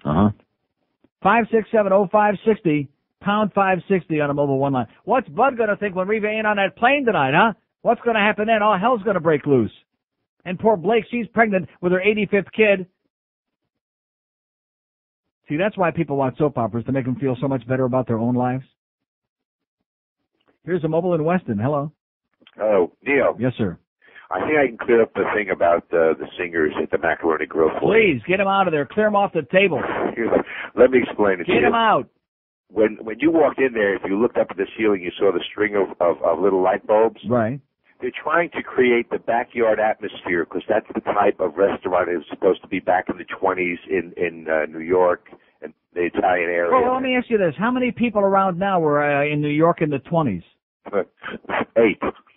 I don't know. I mean, the 20s is like, even 29 was the Depression, is 70 years ago. How many people are 100 years old down here? First of all, the people 100 years old don't eat in a restaurant like that. You know that. Right. They only eat in a restaurant where they have a glass with Efferdent on the table for them. No, the guy had to deliver, develop the ambiance there. Probably. Well, do you like that? Do you like the entertainment?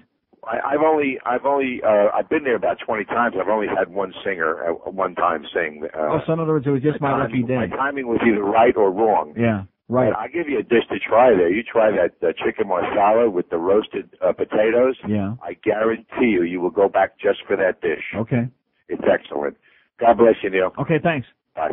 So in other words, I was the lucky one. This guy's been there 600 times. Only once did he get stuck with some stupid singer standing on the table. I've been there one time, and with my stinking luck, I got some guy swinging and singing Swanee River up on the goddamn table.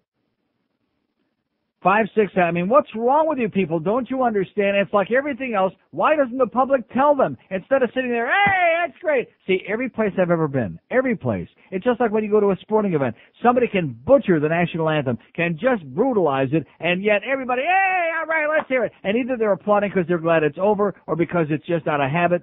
Instead of saying, hey, you suck it out of here, let's get on with the game, something like that. Too many pussies out there. That's the problem with this country. Everybody's a yes man.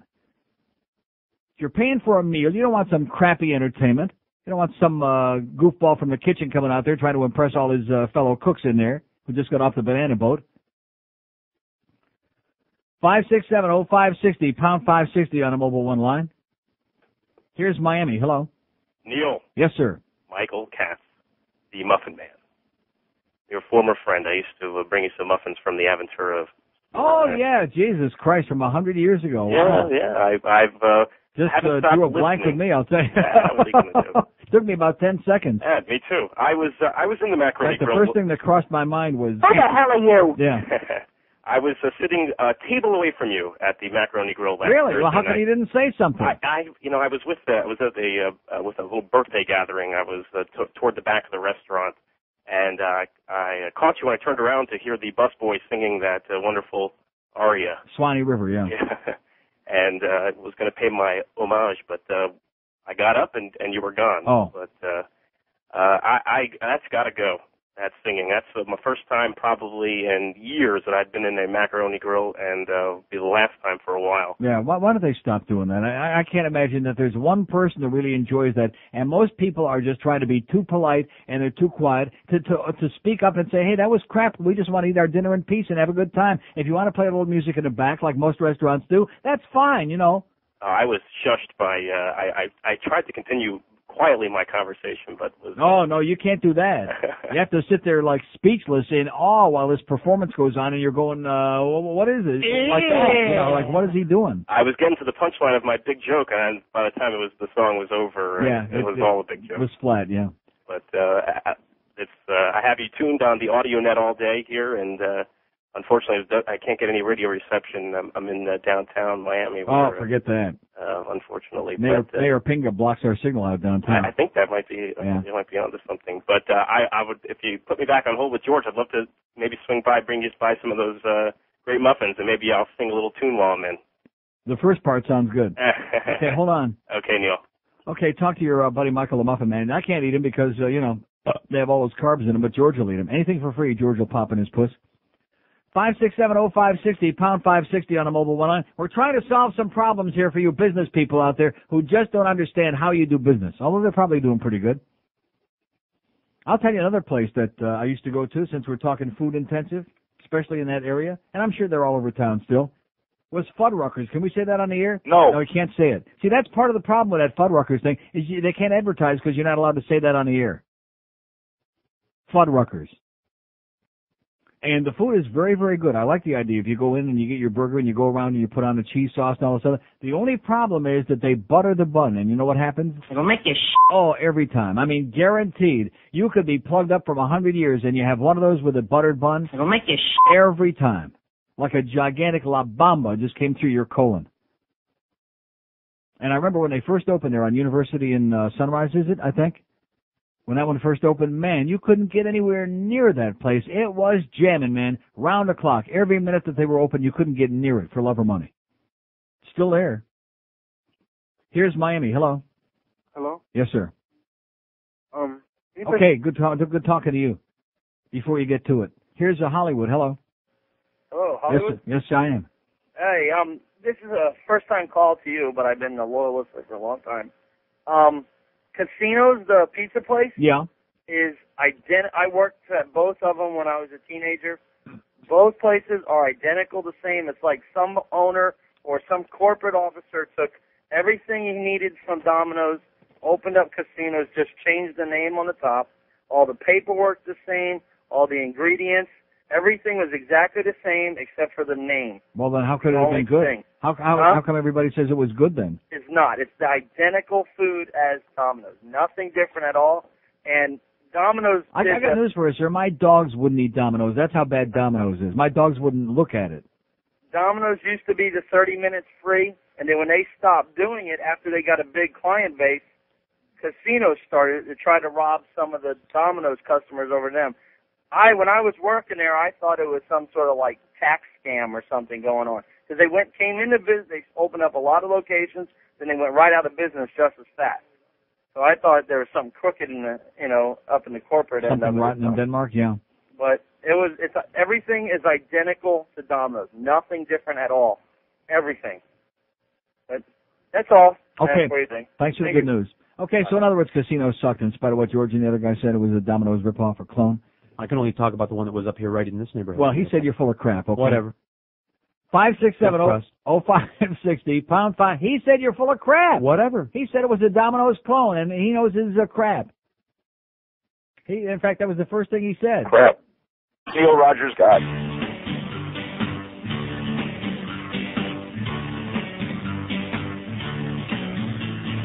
There he was, just a-walking on the sea, singing, do-I-did-it-did-it-dum-did-it. Neil God! He's the man from the land of Galilee, singing, do-I-did-it-did-it-dum-did-it. Neil God! He's good, divine, he's good, divine, changes water into wine.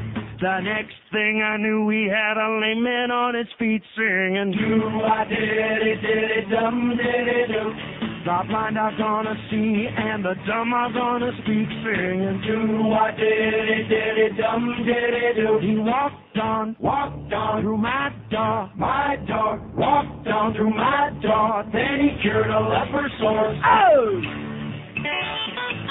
Whoa, some say he's the Son of God. Yes, they do, but there's other people think it's so odd. Now he's the reason that we have an Easter day singing do-a-diddy-diddy-dum-diddy-do. And he's the reason that all the Christians pray singing do-a-diddy-diddy-dum-diddy-do. They praise him, kneel down, praise him and kneel down, the man who wore a thorny crown. Do-a-diddy-diddy-dum-diddy-do. Do-a-diddy-diddy-dum-diddy-do. Do-a-diddy-diddy-dum, he's a Jew. Do-a-diddy-diddy-dum, he's a Jew. Oi! Do-a-diddy-diddy-dum, he's a Jew. Do-a-diddy-diddy, he's a Jew. All right. 12:32 at 560 WQM. We got Hank Goldberg at 2. Jim Mad Dog Mandich. Am I right about that? Yes. Are you sure? Well, that's right. He's out in San Diego, but he will be on here from San Diego, thank God, tonight at 6 o'clock. Take you right up to Marlin pregame time at 9:30, and after that, you're on your own. Here for the second day in a row to show you we're making a gigantic impact all over the world now, thanks to the Internet. Here's another fax from a different person in London. How do you like that, huh? Another bloody guy over there in London says, "Hi, Neil. I'm listening over the Internet from London, England. I'd like to say what a brilliant show you give we listeners every day." You give we listeners every day? Oh, he means the little people. That's with 2 E's. I discovered you when I came down to Miami this year early on vacation. The stations we've got here are not allowed to use certain words on the air like hello and goodbye, which takes the fun out of listening. Keep up the good work, because they have no First Amendment in England. That's why. And even here it's pretty shaky, because you can't say crap over here either. Thank you, Michael, at King's College in London, England. And God bless you and the bloody Queen. That crazy old bitch. And that drunken Queen Mum. Mum's the word in England, by the way. 5670560, pound 560 on the mobile one line. And you know that you would think that they'd have a lot of people listening on the Internet over there because they're so constipated and depressed and desperate to reach out to the real world, which is why every time those kids go to Amsterdam, they're out of control. Stay out of Amsterdam, by the way, all you British kids. You screwed up for everybody else. Here's Hollywood. Hello. Hey, what's up, Neil? Yes, sir. Hey, you notice the pork at Pollo Tropicals gets harder as the store stays open longer? Yeah. I mean, when they first opened, the pork used to be nice and tender. Mm-hmm. Now you get it, it's like okay, well, I guess that's the end of that account. Okay. 5670560. Mine's still pretty soft, quite frankly. And pound 560 on a mobile one line. That's because the Enrique video was on about 45 minutes ago. Oh, look at this. We're down to 3 calls now. That's good because I got Luis all set up here. I was going to talk about Luis Miguel yesterday, and I know you don't want to hear any music, but that's too bad because lunch will be here pretty soon.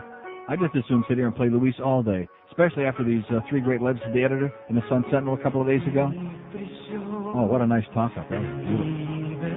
Now it's getting a little bit firmer. Yeah, I don't know about you, but I kind of like my pork firm myself. That's fine. Greatest voice in the world, regardless of what anybody will tell you. I don't care what anybody says, including the little spick in the other room who's just jealous because he's Mexican. Yeah, see, just because you can't speak English, some putz like Ricky Martin is making it big, which just makes my heart bleed to think that a no-talent queen like Ricky Martin is making it really big. I used to be like indifferent with Ricky Martin. You know, he looked okay and he never stole a freight train, but now I just scream. I did not as loud as he screams, but I just go wild when I see him because it makes me angry. Because he's a no-talent faggot is what it is. If he was a talented faggot, then I'd say, all right. But he's just another hype job, just another manufactured piece of turd, and all of the world is going, oh, Ricky, Ricky, Ricky. That's what I'm going every time I see him. Ricky, go away, please. You and Larry King elope, you'd make a good match. Because Larry still prefers the top. 5670560, pound 560 on the mobile one line. Although I will say Larry finally hit the bottom last night. He finally scraped the bottom. He's sucking barnacles off the bottom of the ship right now after that David Berkowitz, Son of Sam scam on the Larry King last night. The worst, the absolute Only $50. Worst ever. Here's a mobile in Fort Lauderdale. Hello. Yeah, hey, Neil. You were asking about why the Sun Sentinel was a strong supporter of using public money to build a baseball stadium? Yes, sir. It might be the fact that the Sun Sentinel is owned by the Tribune, Yeah. which owns the Chicago Cubs. Yeah, but okay? that's not public money. That's the Tribune. Well, yeah, but what I'm saying is, do you think the Trib is going to go against public funding of a baseball stadium when they own a baseball team? Maybe they're test driving the effort down here to build themselves a new stadium. And further, would you want to be one of the Tribune executives that shows up at the baseball meetings and says, hey, we shot down the stadium in Florida? That ain't going to happen. So why can't they just keep their mouths shut then? Why can't they just present the facts and let the public decide? Why do they always have to try to manipulate the public for their own personal profit and gain, and not just let the public decide for themselves, just like with that penny sales tax bullcrap they try to put over? Well, Neil, that's the American effing way, baby. That's capitalism. Yeah. Well, F them, that's what I say. Hey, bro, I'm with you 100%. Love your show, Neil. Okay. Bye-bye. 5670560, pound 560, and like I said before, the Chicago Tribune Company's got more money than God. They own WGN, they own the Cubs, they've got money, they got a license to steal, okay? So as a result of that, if they're so gung-ho about it, I'll repeat it again. Let them put up half the money, John Henry puts up the other $200 million, and they can build their own goddamn $400 million stadium and leave the public alone for once. So maybe we have a little bit of money for some roads and for some schools and for something that's really important in life besides some stupid goddamn ballpark. All these ridiculous, emotional, psychotic editorials and op-ed pieces about, oh, it's so important to a city and it's so important to families and to our culture. You're full of crap, okay? You're absolutely full of crap.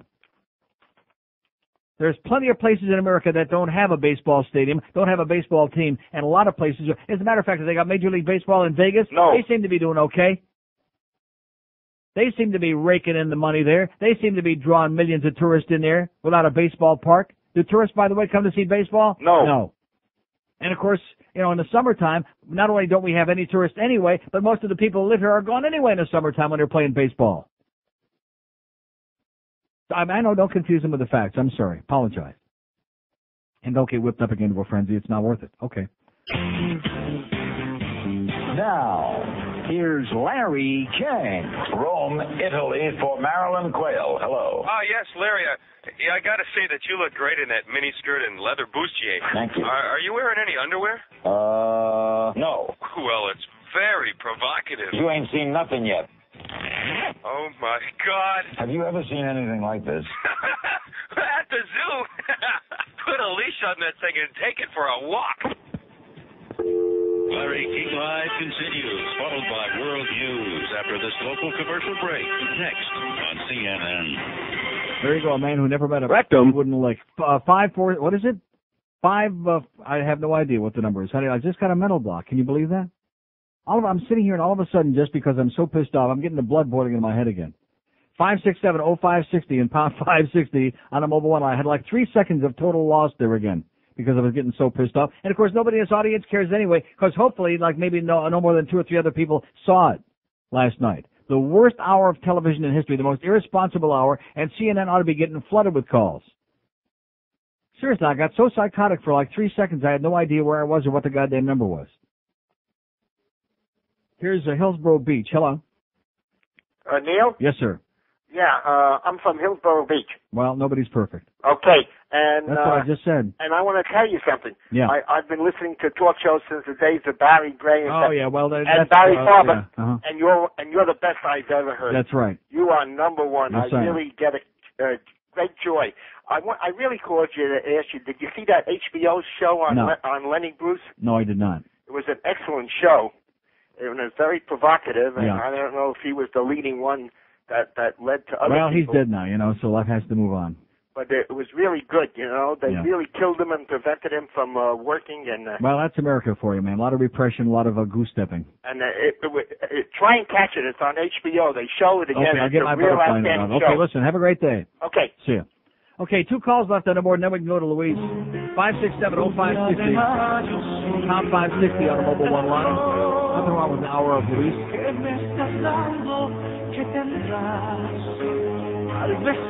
Even Marilyn Patton, who lives in Denton, Texas, says, I'm so pleased that Latin music and Latin artists are becoming popular. I especially like the treatment you gave Luis Miguel as the interpreter of the old beautiful boleros to a completely new generation that now knows what beautiful music really is.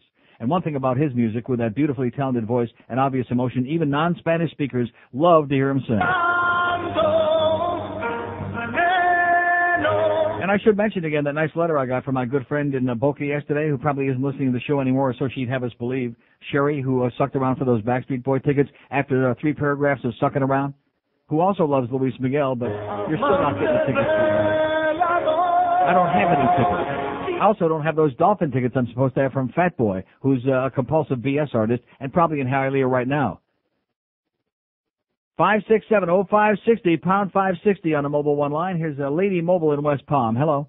Hi, Neil. Yes, ma'am. I just want to tell you the movie Teaching Mrs. Tingle was supposed to be Killing Mrs. Tingle, but they had to change the name because of all the Columbine type things. Not good timing for it, yeah. So we've been listening to you all the way from North Florida on our trip home from South Carolina, and we've been very entertained. Nothing could be finer than get out of Carolina. That's what I hear. We're happy to be home, even though it's pouring. Okay, have a great day, sweetheart. Bye. Barry Watson, that's what George tells me is the name of the kid that's in that video, who looks extraordinarily good to me, along with the blonde drummer from that group. What's the name of the group again? It's called, what is it? EFX? EFX? Oh, that's with David Cassidy, sorry. Yeah, all these, you want to see all these burned out old musicians just turn out that behind the music or whatever on VH1, you get really depressed. 567-0560, pound 560 on a Mobile One line. Here's a mobile implantation. Hello. Neil. Yes, sir. How do you give away eating pizza on the Atkins diet? Don't eat the crust. Is that it? Eat it with a fork. In addition to which, who said I'm on the Atkins diet? Does it look to you like I'm on the Atkins diet? Well, you're slimmer than what you used to be. Yeah, I lost a lot of weight. Now I'm stuck. I'm in neutral. I don't gain any. I don't lose any, and I'm struggling to just hold my own, so to speak. Well, that's good. That's where I'm at. Now, what about Flavio's there in Plantation? You got one right up on State Road 7? Flavio's? Flavio Cesar? Yeah, Flavio. Fulvio. Is that what it is? I don't know. That's the one in Davie. She says she likes the pizza there. Never heard of it, unless it's Fulvio, which is in Davie. I don't even know if they make pizza. Right next to the Chrysler dealership, right up on State Road 7 there, just south of Sheridan Street. State Road 7 south of Sheridan Street is Plantation? No. There's one in Plantation also. It's a family-owned thing, and it's Flavio's? Yeah. Never heard of it. Yeah. Okay. Okay, thanks. Have a good day. Okay. Well, it sounded like he was put out by the fact that I never heard of it, okay? Oh, yeah, I know that place. Do I know it? No. No, I never heard of it. And how do I get away? How does he get away with asking me what the hell I'm eating? Okay, I'll eat whatever I want to eat, sir. I don't want to get rude and intemperate and et cetera, and out of step here. But quite frankly, I'm not on the Atkins. I'm on the eat whatever the hell I want diet without getting out of control and keeping my blood sugar nice and low, like I was 75 this morning. Sounds real nice to me. Sounds real good to me. Had a real good day yesterday. Am I going to have a perfect day today? No. Life goes on. I'll do the best I can. And by the way, taking all that folic acid and that anti-homo formula, I don't know if I mentioned that enough. You know that Macaulay Culkin book? Whatever his name, Kilmer Macaulay. Well, that's the only name we can remember is Macaulay Culkin, and then you think of that and it's a word association. You know what I'm saying? You get it? No. Kilmer Macaulay, MD. What's the name of that book? The heart breakthrough, break your nose? Solution. I got a solution for him. But at any rate, it's about the homocysteine thing, which is a lot worse than your cholesterol. And I don't want to start preaching again, but I'm going to tell you, I got my homocysteine level down from 15.4 to 10 in 3 months. Taking all that folic acid and that anti-homocysteine formula, which you can buy right in the goddamn drugstore or in your supermarket or anywhere. It says homo right on the label, so I was, kind of drawn to it. 567-0560, pound 560 on a Mobile One line. See, your average doctor out there, they don't know from homocysteine. They don't know from nothing. All they know is, here, just, sign a thing with your insurance or write me a check. That's what most of them know. And my new doctor, by the way, which I haven't heard from in some time, which is good, he's a good guy, but, he's got his own philosophies about life, and never the twain shall meet. He's a good guy. I'll go there and get some blood tests taken. And his assistant there is, the guy we just had from Hillsborough Beach, I think that was his assistant doing a voice. Yeah, Igor Jr. Good guy, but kind of a little, like David Horrell from Pompano Park. A little strange. Good guy. No, seriously, finding a real doctor, because quite frankly, philosophically, Dr. Mark and I agree a hell of a lot more on, like Atkins and the whole thing with the blood sugar and cholesterol, all these things. The only problem is his practice kind of like is floating, like one day it's in one block and the next, and some weeks he's kind of floating too. He's hard to find. He's busy in politics and his band. So I do agree with him philosophically. He's a great guy, and I'll go see him one of these days again someday when he grows some hair back. But in the meantime, I need a doctor who actually will be in a place someday, like in a place where I can go and see him and he can take some blood and then say, how about a stress test, Neil? I'll say, no.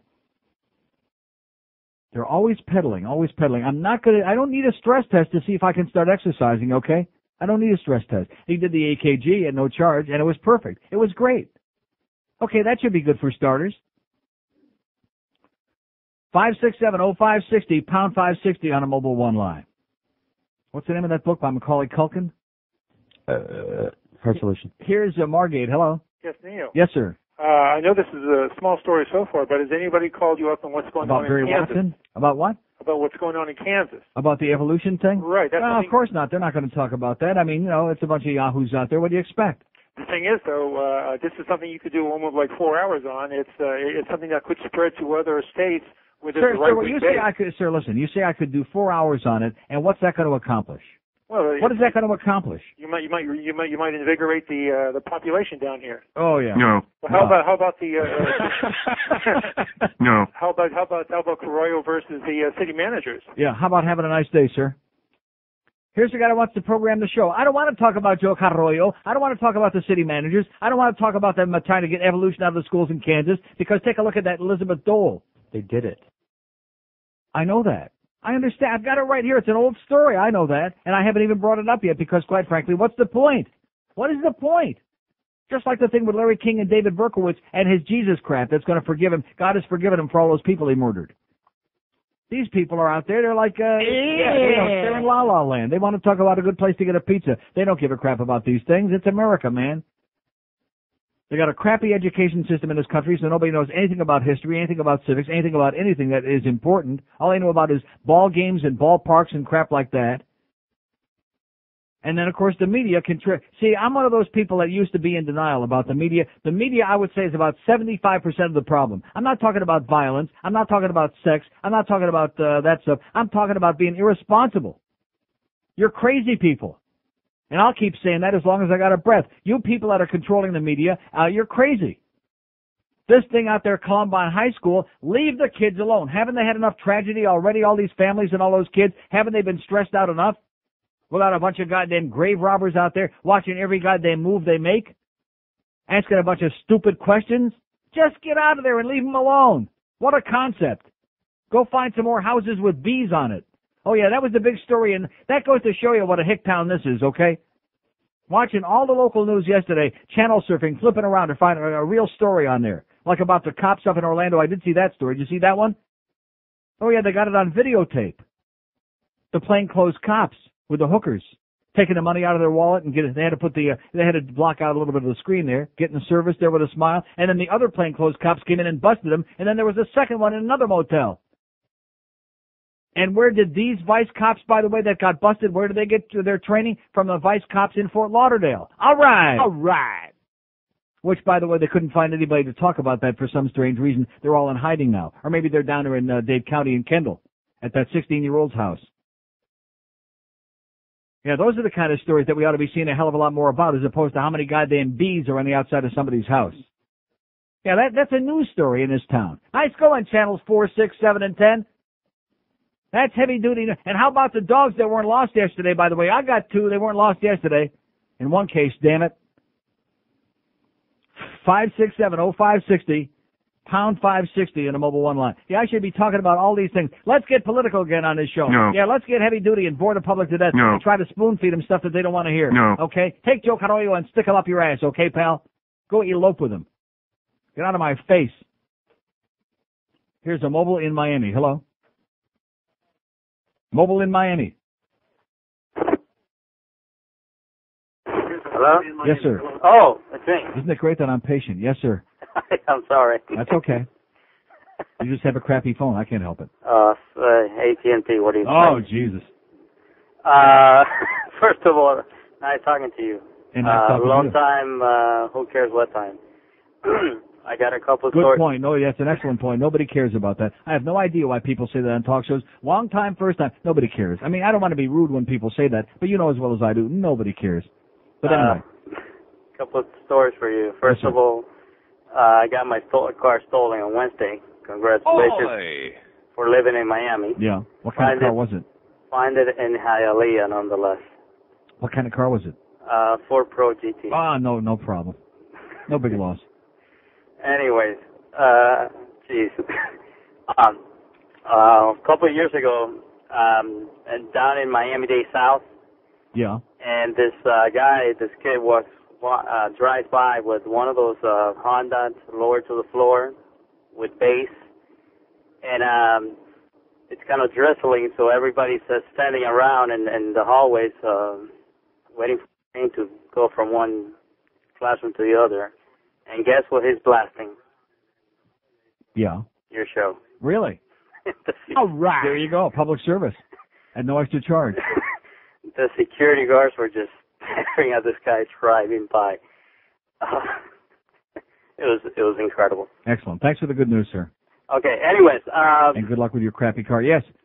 I just want to congratulate you on your show, and please, thank you for keeping us alive. And if it makes any sense in South Florida, forget about it. Okay. And by the way, speaking of restaurants, whatever happened to Dalt's in You know something? I've asked that. I love Dalt's, but it was that was good one for of the That was a great place. You're absolutely right. I used to eat there all the time. It was great. There was one down in Kendall there, and there was one in Fort Lauderdale up there on Federal Highway, and it was too good for us. Have a great day, pal. Too good for us, but of course, our good friend Tony over there, Brad at Tony's, or Tony at Brad's, just sent us a whole bunch of pizzas and good stuff. Thank you, my good friend Brad, whatever your name is. That's for you, sweetheart. You're the best. 193rd and Northwest 2nd Avenue. Well, you're the best next to Ponytail because he buys a lot of spots, and he's a great guy and gets laid a lot. So 1 to 2 hours. 104 at 560 WQM. The guy who just called a few minutes ago will be very pleased to know that I'm eating with a fork, okay? Got all our pizza from Brad over there at Tony's at 193rd Northwest 2nd Avenue, which is getting better by the minute. It's great. Really very, very good. Got my sausage and pepperoni and cheese, and I'm just eating the topping with a fork, and no crust. So I'm doing the Atkins because I know you're concerned for my et cetera. You're sticking your nose in it. How do you like that? And by the way, the restaurant he was talking about is Fulvio's. See, I hope we keep talking about restaurants like this. This is turning out to be a great bonanza this week for us. We got New York Prime sent us that certificate yesterday, wants me to come up there for a big, expensive steak dinner. Thank you, sir. We got the guy from down here in the Gables that sent in by his thin pizzas here on Thursday. And now we got the guy who owns Fulvio's that called and said, by the way, we're not in Davie anymore, we're in Hollywood, which I think this guy was giving us the right location on Sheridan and State Road 7, somewhere in there, by the Chrysler dealer. And he invites us to come over and have dinner anytime we want. How do you like that? I bet you there's going to be a lot of Neil Rogers and George Rodriguez showing up at these places in the days. Yeah. All kinds of people look just like us. I wouldn't be surprised if Fat Rich starts masquerading as me again. At all. What? Do you have any distinguishing features that people can't? Yeah, there's a little mole on it. 5670560, pound 560 on the AT&T wireless line. Here's the mobile in Boca. Hello.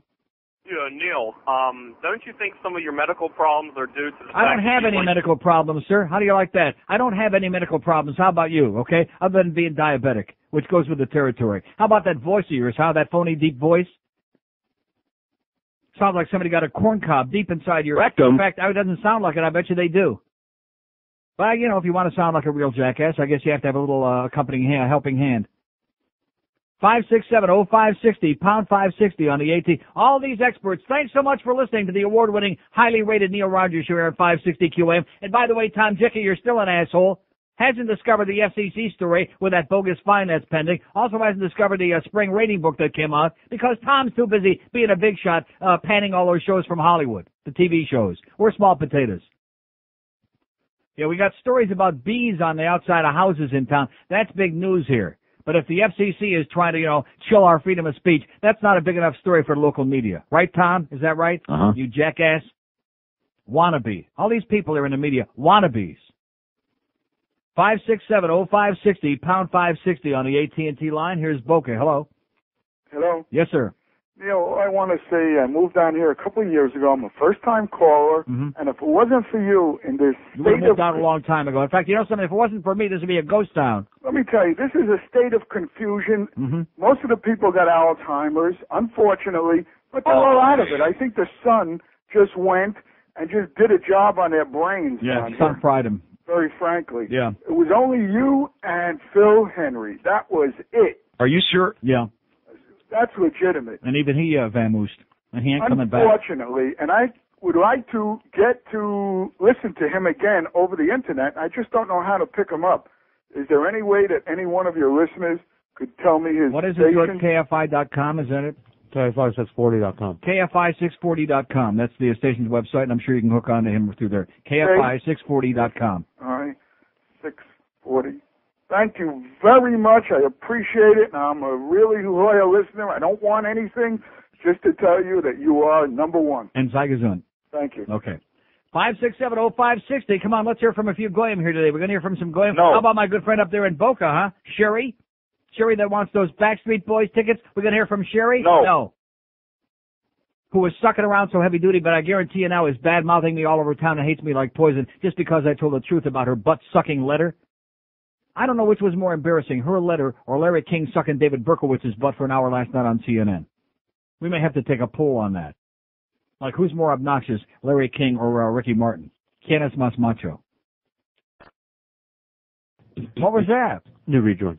New rejoin? What the hell was that? It was in for website thing. Bill Zimfer, website my ass. What was that? If I had the teeth, damn it, I'd kick my own ass outside.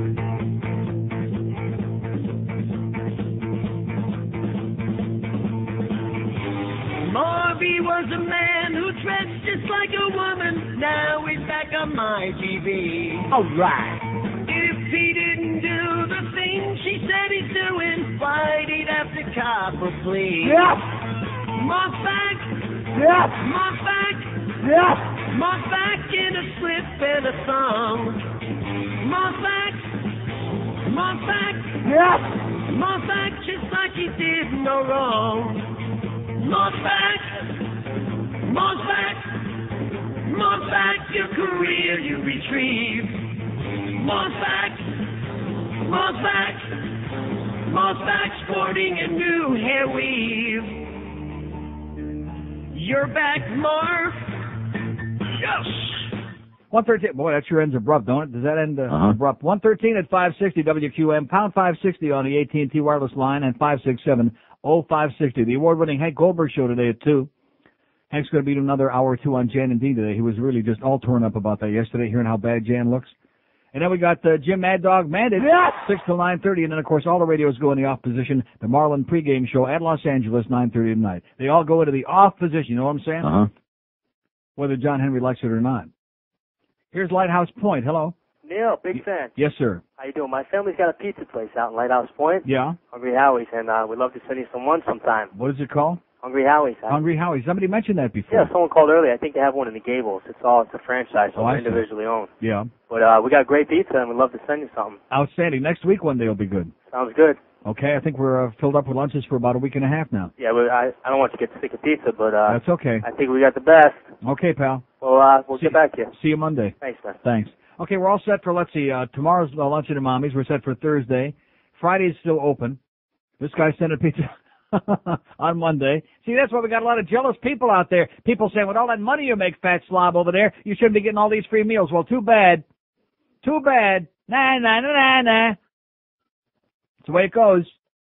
When you get to be a big shot, okay? When you have to put up with a lot of crap all your life, sooner or later, you start getting the free meals. And let me also say this to you. If I went into a fine restaurant, like Ruth Chris, just to pick an example, if I went into an establishment like that, and I'm in the middle of a great ribeye steak with a big smile on my face, and all of a sudden some asshole gets up on a table in the middle of the restaurant and starts singing Blue Suede Shoes, or whatever the hell they're singing, Old Man River, Havana Gila, I'm going to start getting real upset about it and re-examining whether I ever want to come back or not. Not that I'm going to change I'm not going to come here on the air and change the way they do business at any place, whether it's Macaroni Grill or any other joint. But I'm just expressing what I think a lot of people feel. Maybe they're just too much of a bunch of pussies to express it, but I don't think that when that stuff starts, people want to come back, even if the food was good. 567-0560, pound 560 on the AT&T line. Here's a lady in Miami. Hello. Hi, Neil. Yes, ma'am. How you doing? Great. Neil, I love you to death. Uh-huh. Listen, Neil. Yeah. You talk about Pizza Loft a lot. You keep saying, say Fat Neil sent you. I went there. I said Fat Neil sent me. Mm-hmm. The only thing that was delicious was their salad. Their pizza. Who the hell are you? Their pizza sucks. No, it does not. The pizza's Hold excellent. on. I ordered the garlic And the roll. Pizza Loft is one of our fine sponsors, too. So if you think I'm going to let you sit here and bash one of our sponsors on here, you're dreaming, sweetheart, okay? Probably Jeff turned her down is what it was, which is very rare, by the way. Sorry, sweetheart. Maybe Al Goldstein will take you on, although I doubt it. 567-0560, pound 560 on the AT&T wireless line. Here's a mobile in Miami. Hello. Neil, you're the best. How is it that the women who call this show and write letters, most of them are so goddamn stupid? How is that? You know? I don't know. She must be from Lighthouse Wants Point. to attack the sponsors, or they want to call in for freebies, and should I send them Backstreet Boys tickets? How come women can't call a radio show and just have a conversation without being stupid? I don't know. God, do we have stupid women in this town or what? Yes. God. She must be from Lighthouse Point. Yeah, exactly. Shameless request. Yes, sir? Please play James Taylor, Carolina, Monica on My Mind. Please, I love the song. I got people out of town wanting to listen to it. You mean Bill's Cigars? Is that what Yeah, you're talking that's about? it. Whatever. Okay. All right. Say goodbye. Bye. And that bitch that called before, by the way, don't mess with Jeff. Bill's Cigars in Monica's vagina. She lets out a giggle when he makes it wiggle. Monica is not the kind you can do in the behind. But a cigar in her vagina, she don't mind. Yes. Well, he don't know where a stogie goes. I can see how there was some confusion between humidor and humid whore. And in Arkansas, the term cedar box means saw her naked. Stars report can lead to going blind. Now Clinton, he was working hard, late nights in the Ovary office, working on a practical joke. He took a Macanudo, put an exploding load in, for Monica was blowing rings of smoke. Bill's Cigars and Monica's vagina. All right.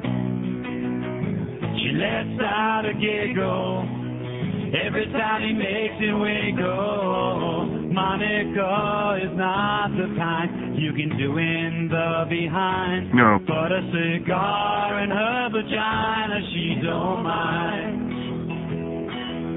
Oh, people feel that Hillary's been made a fool of by her husband. Feel that Hillary was wronged. Up in the Lincoln bedroom, she was moaning, moaning. Al Gore was doing her with Bill's old bong. Bill's Cigars and Monica's vagina.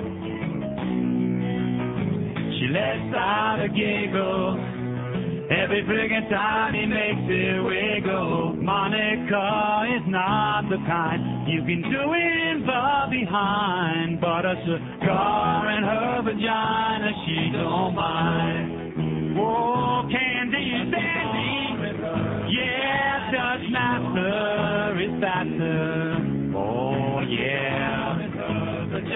What you gotta do is take a Tipperillo and put it in a grill. Oh, yeah, yeah, yeah, yeah. Oh, now a cigar and oh, yeah. 120 at 560 WQM. Boy, this is great pizza. Nice going over there, Brad. And that bitch that wanted to rip a ponytail, man, all I can think is that he turned her down. That's got to be it.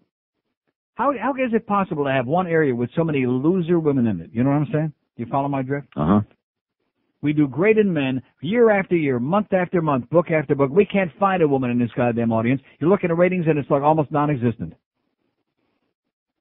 Humorless. They don't understand the show. They don't get what we're talking about. They just have no class, no sense of humor, no nothing. But they sure can take the time to send me a 75-paragraph letter and then suck around, and then ask for tickets. 567-0560, pound 560 on the AT&T. I'm going to tell you something, lady. If I had 50,000 pair of Backstreet Boys tickets sitting here right now, this is for that Sherry and Boca that wrote me that disgusting letter. That heavy-duty sun. I wouldn't give you 2. I wouldn't give you 1. I wouldn't tear off the stub. I wouldn't give you my stub. How do you like that, Sherry? Okay? Freeloading bitch. Be like us. Don't freeload, okay? Other than for free meals, of course. Here's the Lady Mobile in Deerfield Beach. Hello. Hi. Yes, ma'am. I sure hope you're not going to be one of those sourpuss women. I sure don't plan on it. Okay. And I don't even like the Backstreet Boys. Oh. Like I said. I'm not asking for freebies. Okay. I know, I just called because I'm a first-time listener. Great. And I just flipped on the radio actually last night listening to a game.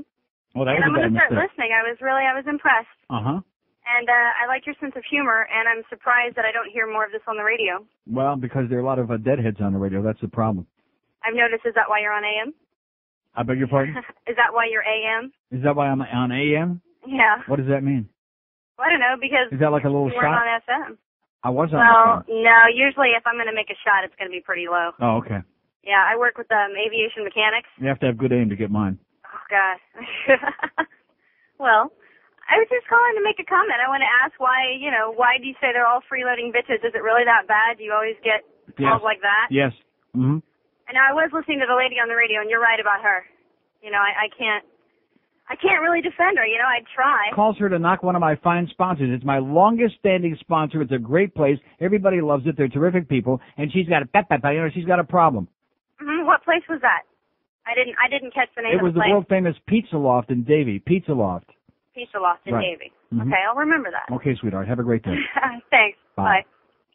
So how come I'm on a crappy AM station, huh? Making a crappy amount of cash here? Why can't I be on FM like the important people like Castronova? And I want to tell you something. Mark this down, okay? Like Wayne and Hypinga would say. Mark this down. If Peter Leonard comes in here one more time ever again and starts hawking me about people in radio, Bob Green this and Paulie that, I don't want to know about those people. Don't you understand? I've been working overtime for 23 years to make sure I stay away from most of the people in radio as much as possible. I don't want to know from them. I don't want to be around them. I don't want to hear from them. And anybody who would be on vacation for a week, by the way, who's sitting around this town listening to the radio, I mean, get a frickin' life, okay? Peter Leonard, a radio yenta. And by the way, they have this amazing thing called a bathtub, Peter. You'd be astonished at what wonders it could do for you. 567-0560, pound 560 on the, if you look up Schmutz in the dictionary, his picture is next to it. Mr. Schmutz. God, what an appetizing way to start the morning every day. I want to get on my hands and knees and puke. When JP was here, I wanted to get on my hands and knees in the morning, but for a different reason. Now we got this clown coming in here every morning to start my morning. What's doing? What's going? Get out of here, okay? Go back and take some more drugs and get out of here. If there's anybody who, now is it Ritalin? Is that what you're telling me he's doing, Ritalin? And you people are giving your kids Ritalin? And let me say it again. I read in a non-Scientologist publication the other day, a very good one, having to do with health. The same thing about Ritalin and all this bullcrap. Sugar shockers, that's what most of your kids are on. Sugar shockers and a lot of goddamn drugs, like those kids out in Colorado. Prescription drugs that made them manic and psychotic and dangerous. But don't confuse the public with the facts. Let's start banning video games. That'll do it, huh? Yeah, that'll solve the problem. Here's Pembroke Pines. Hello. Neil God. Yes, sir. Speaking. Just to tell you, speaking of radio and some of the personalities, in fact, someone here at home was watching, I had the TV going, and they had Imus in the morning. Yeah, Dead Man. Yeah, Dead Man. Mm-hmm. In fact, that's what my mother said. I almost cracked up on the floor. Yeah, laughing. he's always talking about the farm, and somebody should tell just by looking at him he bought the farm a long time ago, man. Yeah, I'm telling you. I guess it was all those good drugs that did it. Also, that program you were talking about with Larry King last night. Yeah. I did see some of it. I watched about The most disgrace, you know something, the only thing more disgraceful about that than that show is the fact that nobody else here besides me today is pissed off about it. I think it was one of the worst programs. I mean, who wants to listen to the guy? I mean, the guy was a killer. It's not a question about who wants to listen to it, but who wants to listen to watch a spectacle of a grown man, an adult who's supposed to be an interviewer, a journalist of sorts, go on there and kiss his ass and listen to a song and a dance about God and Jesus and being forgiven for his sin. What kind of crap is that? I'm telling you, and he's talking about, he found God, and God do you think, like he was asking, do you think God forgave you? There's only one thing that should find him, and that's the hot seat of an electric chair. That's the thing that should find his ass. Definitely, that's what they should have done. And last but not least, also for that person that was trying to find Phil Hendry on the radio, he can go to audio.com. Okay. Yeah, and he can get it through the audio net. Okay. Thanks a lot, pal. All right. See ya. Bye. Salespeople are iceholes. And now, Dr. Jeremy Burnham with a dramatic reading of No Scrubs by TLC. Dr. Burnham? A scrub is a guy that thinks he's fly, also known as a buster, always talking about what he wants, just sits on his broke ass. So no, I don't want your number. No, I don't want to give you mine. And no, I don't want to meet you nowhere. No, I don't want none of your time. And no, I don't want no scrub. A scrub is a guy that can't get no love from me, hanging out the passenger side of his best friend's ride, trying to holla at me. No scrub. No scrub. No. No. No scrub. No. No. No. No. No. No. No scrub. No. No. No. No. Okay, 131 at 560 WQM, the Hank Goldberg pregame show here today. 5670560, pound 560 on the AT&T line. Plenty of openings, no waiting here today. Yeah, she was okay. She was little when she said she'd, first of all, being on AM radio. Is that why you're on AM radio? You low-life talk show host? Yeah, that's why I'm AM radio, because we can handle a handicap here and still beat the crap out of everybody else. How do you like that, sweetheart, huh? Being on a crappy AM station that nobody can hear, down here at the left way on the ass end of the dial. We sure beats being on 1900 on the dial like Waffen, which is that on the air yet, by the way? No. Read any more about that? No. Oh, and by the way, I almost forgot about this. I heard Hank yesterday talking about the rumor, which how come we never hear these rumors, that Barry Jackass was in the building with his superior from the Herald talking to our superior, talking to Gregory Benjamin Reed about how we ought to lay off on him a little bit? Now, I wonder where he heard that wild story. Are we laying off on Barry? No. On the Herald? No. No chance. We hate the Herald, and we hate that chipmunk with the goddamn fat cheeks, okay? Barry Jackass, who couldn't get a story straight if somebody put an Uzi up his rectum. That's pretty interesting. I wonder where Hank got that. Maybe he just made it up. Here's a mobile in Hollywood. Hello. How you doing, Neil? Okay, sir. Yeah, I'm responding about the female that called about peace and love. Yeah. See, what it is, the thing, she just want to be heard. See, I don't like, I put it this way here, I never did like pizza until I went to that place. Yeah. And it's very good. It is good. Trust me, believe me. I do believe you. It's very good. We eat their food all the time. Yeah. I just called to tell you that. Like your show. Thanks a lot, pal. You're a funny guy. I am. I like you. Just look at me. Okay, have a great day. All right, See ya. bye. 5670560, pound 5. First of all, nobody lets callers call in and attack their sponsors on any radio show unless they're a moron, okay? Unless they're an idiot. In addition to which, he's full of crap anyway. And if you didn't like it, sweetheart, thank you so much for going out of your way to call and share that with us. Thank you so much for your negative, hostile comments. My psychotic. You know something? That's probably that Sherry bitch from Boca. You're not fooling me. That's who that was. That's who that was. The one that loves me and loves me and loves me until I don't give her the goddamn Backstreet Boys tickets, which I don't have in the first place, for her damn daughter and her punky niece. I'm saving this letter, okay, Sherry? And I'm also not giving your last name on here because I don't want to embarrass you too much. Although I might change my mind. The worst letter in the history of the human race, even a poison pen letter, would at least be more fun than that. Starts out with a big tease, which of course a lot of women are real good at that, you know? And some guys too, by the way. He ain't here no more, CT.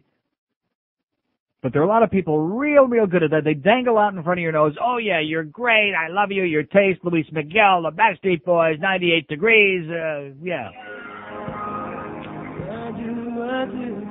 I'll say it again, okay? He is as ugly as a pile of dog do, okay? There's Nick from 98 Degrees, but there's something about him, you know? He can sure do it. He's kind of like David Gates. He's got a real sexy voice. He just looks like crap. Does he have a last name, by the way? Can we find out from this audience what Nick's last name is from 98 Degrees? I bet you somebody out there knows the answer to that.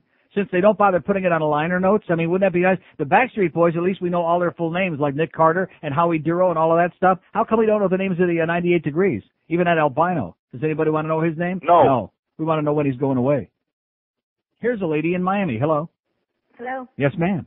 Neil, I just called you, and I'd like to tell you I am not hostile, and nor am I negative. All right. And my concern was, if you're going to, and I don't want to put the restaurant down because this gentleman lives in Miami Lakes where I live, and I didn't know that till I went in. If you're going to speak so highly of the place, at least if I say Neil sent me, they should make sure they wait on me hand and foot, which they did. They should make sure the pizza had a little extra sauce or a little extra cheese, and I was satisfied and very happy with everything in the place except the pizza the way it came to me. Is this the same woman I called before? Hold on. This is the same woman I called before. Call it back a second time. Let me say it again. I'm not interested, sweetheart. Not interested. And nobody knows they don't put a little extra sauce and a little extra cheese on when you say that Neil sent me, okay? But she wanted to call a second time to give us, you know what she wanted to give us? She wanted to give us a little extra crap. Yeah. Calls a second time. Do I have to test my case anymore on this? I don't think so. I rest my case, okay? The state closes its goddamn case. We rest on our fat laurels. Calls a second time. Maybe they didn't like you, okay, sweetheart? Maybe they didn't like the ugly look on your puss. Maybe they didn't like your crappy attitude. They should put extra sauce and cheese on it when you say that Neil sent me? Since when? You're a crazy person, lady. Crazy. You understand? C-R-A-S-I-E. Crazy. And have a nice day. Lachey. And I don't think he lives in Miami Lakes anyway. Does he live in Miami Lakes? Jeff? Ponytail? He don't live in Miami Lakes. What are you talking about, you crazy bitch? Lachey. Her name is Lachey? No, Nick's last name. What is it? Nick's last name. Lachey. L-A-C-H-E-Y, someone called to say. What kind of a name is that? Sounds frog to me. You know, he's a frog? No wonder he's so ugly. But he sure can sing, I'll tell you.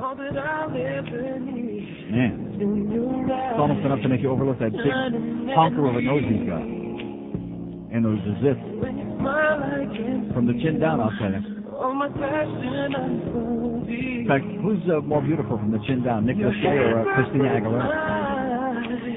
I'll tell you, even as ugly as he is, he's a lot prettier than she is. Oh, she is skanky, man. If you would have seen that, people were running. People were fleeing. They were running to the exits, screaming when they saw that bitch. Here's a mobile in Kendall. Hello. Uncle Neil. Yes, sir. That is one psycho bitch. Wasn't that great? Calls back a second time. Hey, newsflash, lady. You want extra cheese or extra sauce? You gotta order it that way. Here's something extra for you, honey. No extra charge. Here's another one. You need to order it There's that all way. the cheese you want, sweetheart. There's some more cheese. She's confusing that show with the Glory Hole show. You say Neil sent you, that's where you get the extra sauce and the extra cheese. That's right. Hey, I didn't want to Especially switch Hialeah. gears. I didn't want to switch gears to that to back to pizza, but you were talking about Godfathers yesterday. If you want to reminisce a little bit, you know where that first Godfather started? Yeah. Do you? Do I want to know where it started? No. Do you know? No. Yeah. The original Omaha, franchise. Nebraska. Omaha, Nebraska. Yeah, you've got a little history there, don't you? Yeah, I was there 5 times a year in 5 years. Yeah. With the Xarban The and Hurricanes, yeah. and the Hurricanes. Right. What, did you ever get to the Runza Hut? Did I ever get the runs? Yeah, I had the runs once in. No. Another Midwest chain. In fact, it's only in Nebraska. Never heard of it. Runza's. All I know is they had great steakhouses there in Omaha. Yeah, Cattleman's, Anthony's. Yeah, I just wanted to remember. I wish I could remember the names. Every one of them was better than the other one. They were all great. Yeah, Anthony's was one, and Cattleman's is another one. And they were especially good because Ron Fraser was buying all the meals, so it was really good. And if you said Neil sent you, you get a little extra gristle. No, a little extra cheese. All right, Uncle Neil. Have a great day. See ya. Yeah, just mention my name. Anywhere you go to the barber shop, extra cheese if you mention my name. Like you said, you go to the Glory Hole, you'll find extra cheese. Especially that one in Westland. God.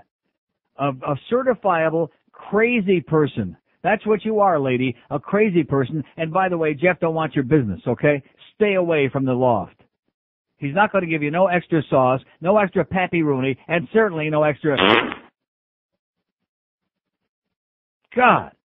What do you say about a crazy person like that? That fucking bitch. Baby, you melt my jockey shorts.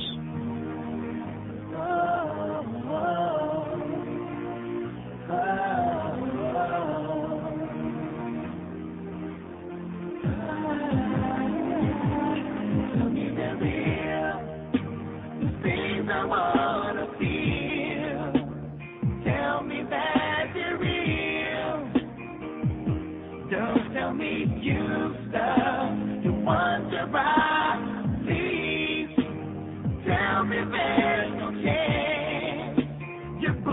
big and flat. Tell me they're natural and not just silicone. Babe, I'm looking at your sweater and there's something big inside. Yeah, baby. Kind of moving around, bouncing up and down. Just promise me, baby, that they didn't come from down. No, they didn't. Are they a forgery? Did you get some surgery? I'll do a big cartwheel to find out that they're real. All right. Because I don't want no plastic dust. Don't mean to be a slob, but did you get a boob job? I don't mean to be rude, I wanna see your boobs, things I wanna feel. 145 and 5. I'm assuming that's about Brittany. You think it might be about... No. No. Does anybody care if they're real? No. 5670560, pound 560 on the AT&T line. I wasn't paying too much attention. I was busy thinking about my pizza loft lady. You know, it just goes to show you, just like that episode with Roy last Thursday, no matter how long I do this show, no matter how many years, how many months, how many weeks, how many days, how many hours, there's always something new and grotesque and unacceptable. Always. When you think you've seen it all, you've heard it all. First it started out yesterday with his letter from this bitch up there in Boca, and now we get this bitch who calls not only once but twice, and you think I'm tough on the women in this town? I'm just telling you the way it is. I only wish, and not only that, but I always go out of my way to be nicer to the women than the men. I have no idea why, because they act like, oh, well, I'm a woman, you have to treat me, go easy. Okay, fine. And then they come up with crap like this. We didn't want to hear it the first time, bitch. Do we want to hear it the second time? No. Oh, file a complaint, goddammit, with the goddamn Federal Cheese Commission. They didn't give you enough cheese. We'll take up a cheese collection. How's that? I'll get myself a goddamn bottle at the house, and every time I cut some cheese, I'll save it for you, sweetheart. Here's a mobile in Miami. Hello.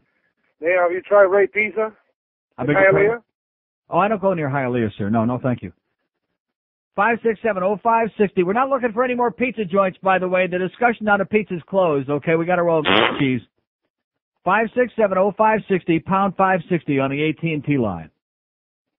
I just love these people. Oh, you try this place up there in Sweetwater? It's great. No, thanks. Here's Hollywood. Hello. Hey, Neil. Yes, sir. Pizza Loft rules, my friend. Yeah. It rules. That's what Jeff says. Yeah, well, I'll tell you. I went down there many times. I got family comes all the way down from Boca just to go to that place. Mhm. Pizza is superb. But the problem is that this lady lives in Davie, which I do. She's used to Davie pizza, which is made with cow pies. Uh-huh. So once you acquire a taste for it, you know the real stuff is no good. I want to ask you a question, though, talking about pizza. You remember years ago, because we came down here about the same time, there was a pizza Italian kind of place. They had a boat with... Huh? They had what? They had their logo was a boat. What do you call those things from Venice? Gondola. A gondola with a singer in it. Yeah. And they were down on Federal Highway. On Federal Highway? Yeah, they were on Federal Highway just past the bridge, the tunnel. No. You don't remember? I remember a place that right by the Maikai many years ago called Gigi's. That was a great Italian restaurant. No, That was one of the best. That was one of the best joints we ever had in this town. Gigi's, and they're long gone. Years and years ago. Maikai, unfortunately, is still there, but Gigi's is long gone. Well, this one pizza place, everybody in Fort Lauderdale used to go down there for pizza. And then they opened up a small chain, and they kind of... I stay out of Fort Lauderdale as much as humanly possible. I don't go anywhere near there. Yeah, I know what you mean. By the way, Jeff, when I went in there, I didn't get no extra cheese. I got a grin. His fingernails turned black, but this was great. Okay, pal. Guy. Have a great day. Bye. Yeah, this bitch. You know something? I'm going to tell you. I'm going to we got her phone number and her address. We're going to have Jeff come over personal and give her some extra cheese right on her puss. Here's a mobile in Miami. Hello. Hey, Neil, what's going on? How you doing, Love sir? your show. All right. Hey, Neil, tell that dumb bitch if she wants some cheese, I have some in my pants that I need to release. All right? Take it easy, Neil. Thank you, sir. We're taking up a collection. Everybody donate their cheese to Louise, okay? Whatever the hell her name was, Louise sounds good to me. She just sounded uptight. Like, you know, Louise just sounds like an uptight name to me. Geez, Louise. Franco's was the boat place. And I remember what he's talking about. Franco's. Yeah, Were they like kin to the DeFranco family by any chance, you think? No. Oh, talk about a bad group. The DeFranco family? Oh, God. Thank God they went away fast. You know what I'm saying? Oh! Made it a little as painless as possible. Went away real fast. 5670560, pound 560 on the AT&T wireless line. I mean, we're talking about important stuff like 98 degrees, and these people are talking about cheese Louise, cut the cheese, you know? What's wrong with you, man? You like it? Yeah. I take back everything I said about them. 98 degrees, they are going to be so big, I mean gigantic, sensational, I don't care what you say. Oh, I wasn't going to say anything about them. Oh. Three Guys Pizza, some people are calling to say. I just want them to stop Didn't I just get through saying, first of all, that was in Three Guys Pizza doesn't exist anymore. Was it Two Guys? There was a place there in Lauderhill, which of course everybody has gone out of business there since all the Schwarzers moved in. Everybody went out of business. Was it Two Guys? Some guy. Three Guys, some guy.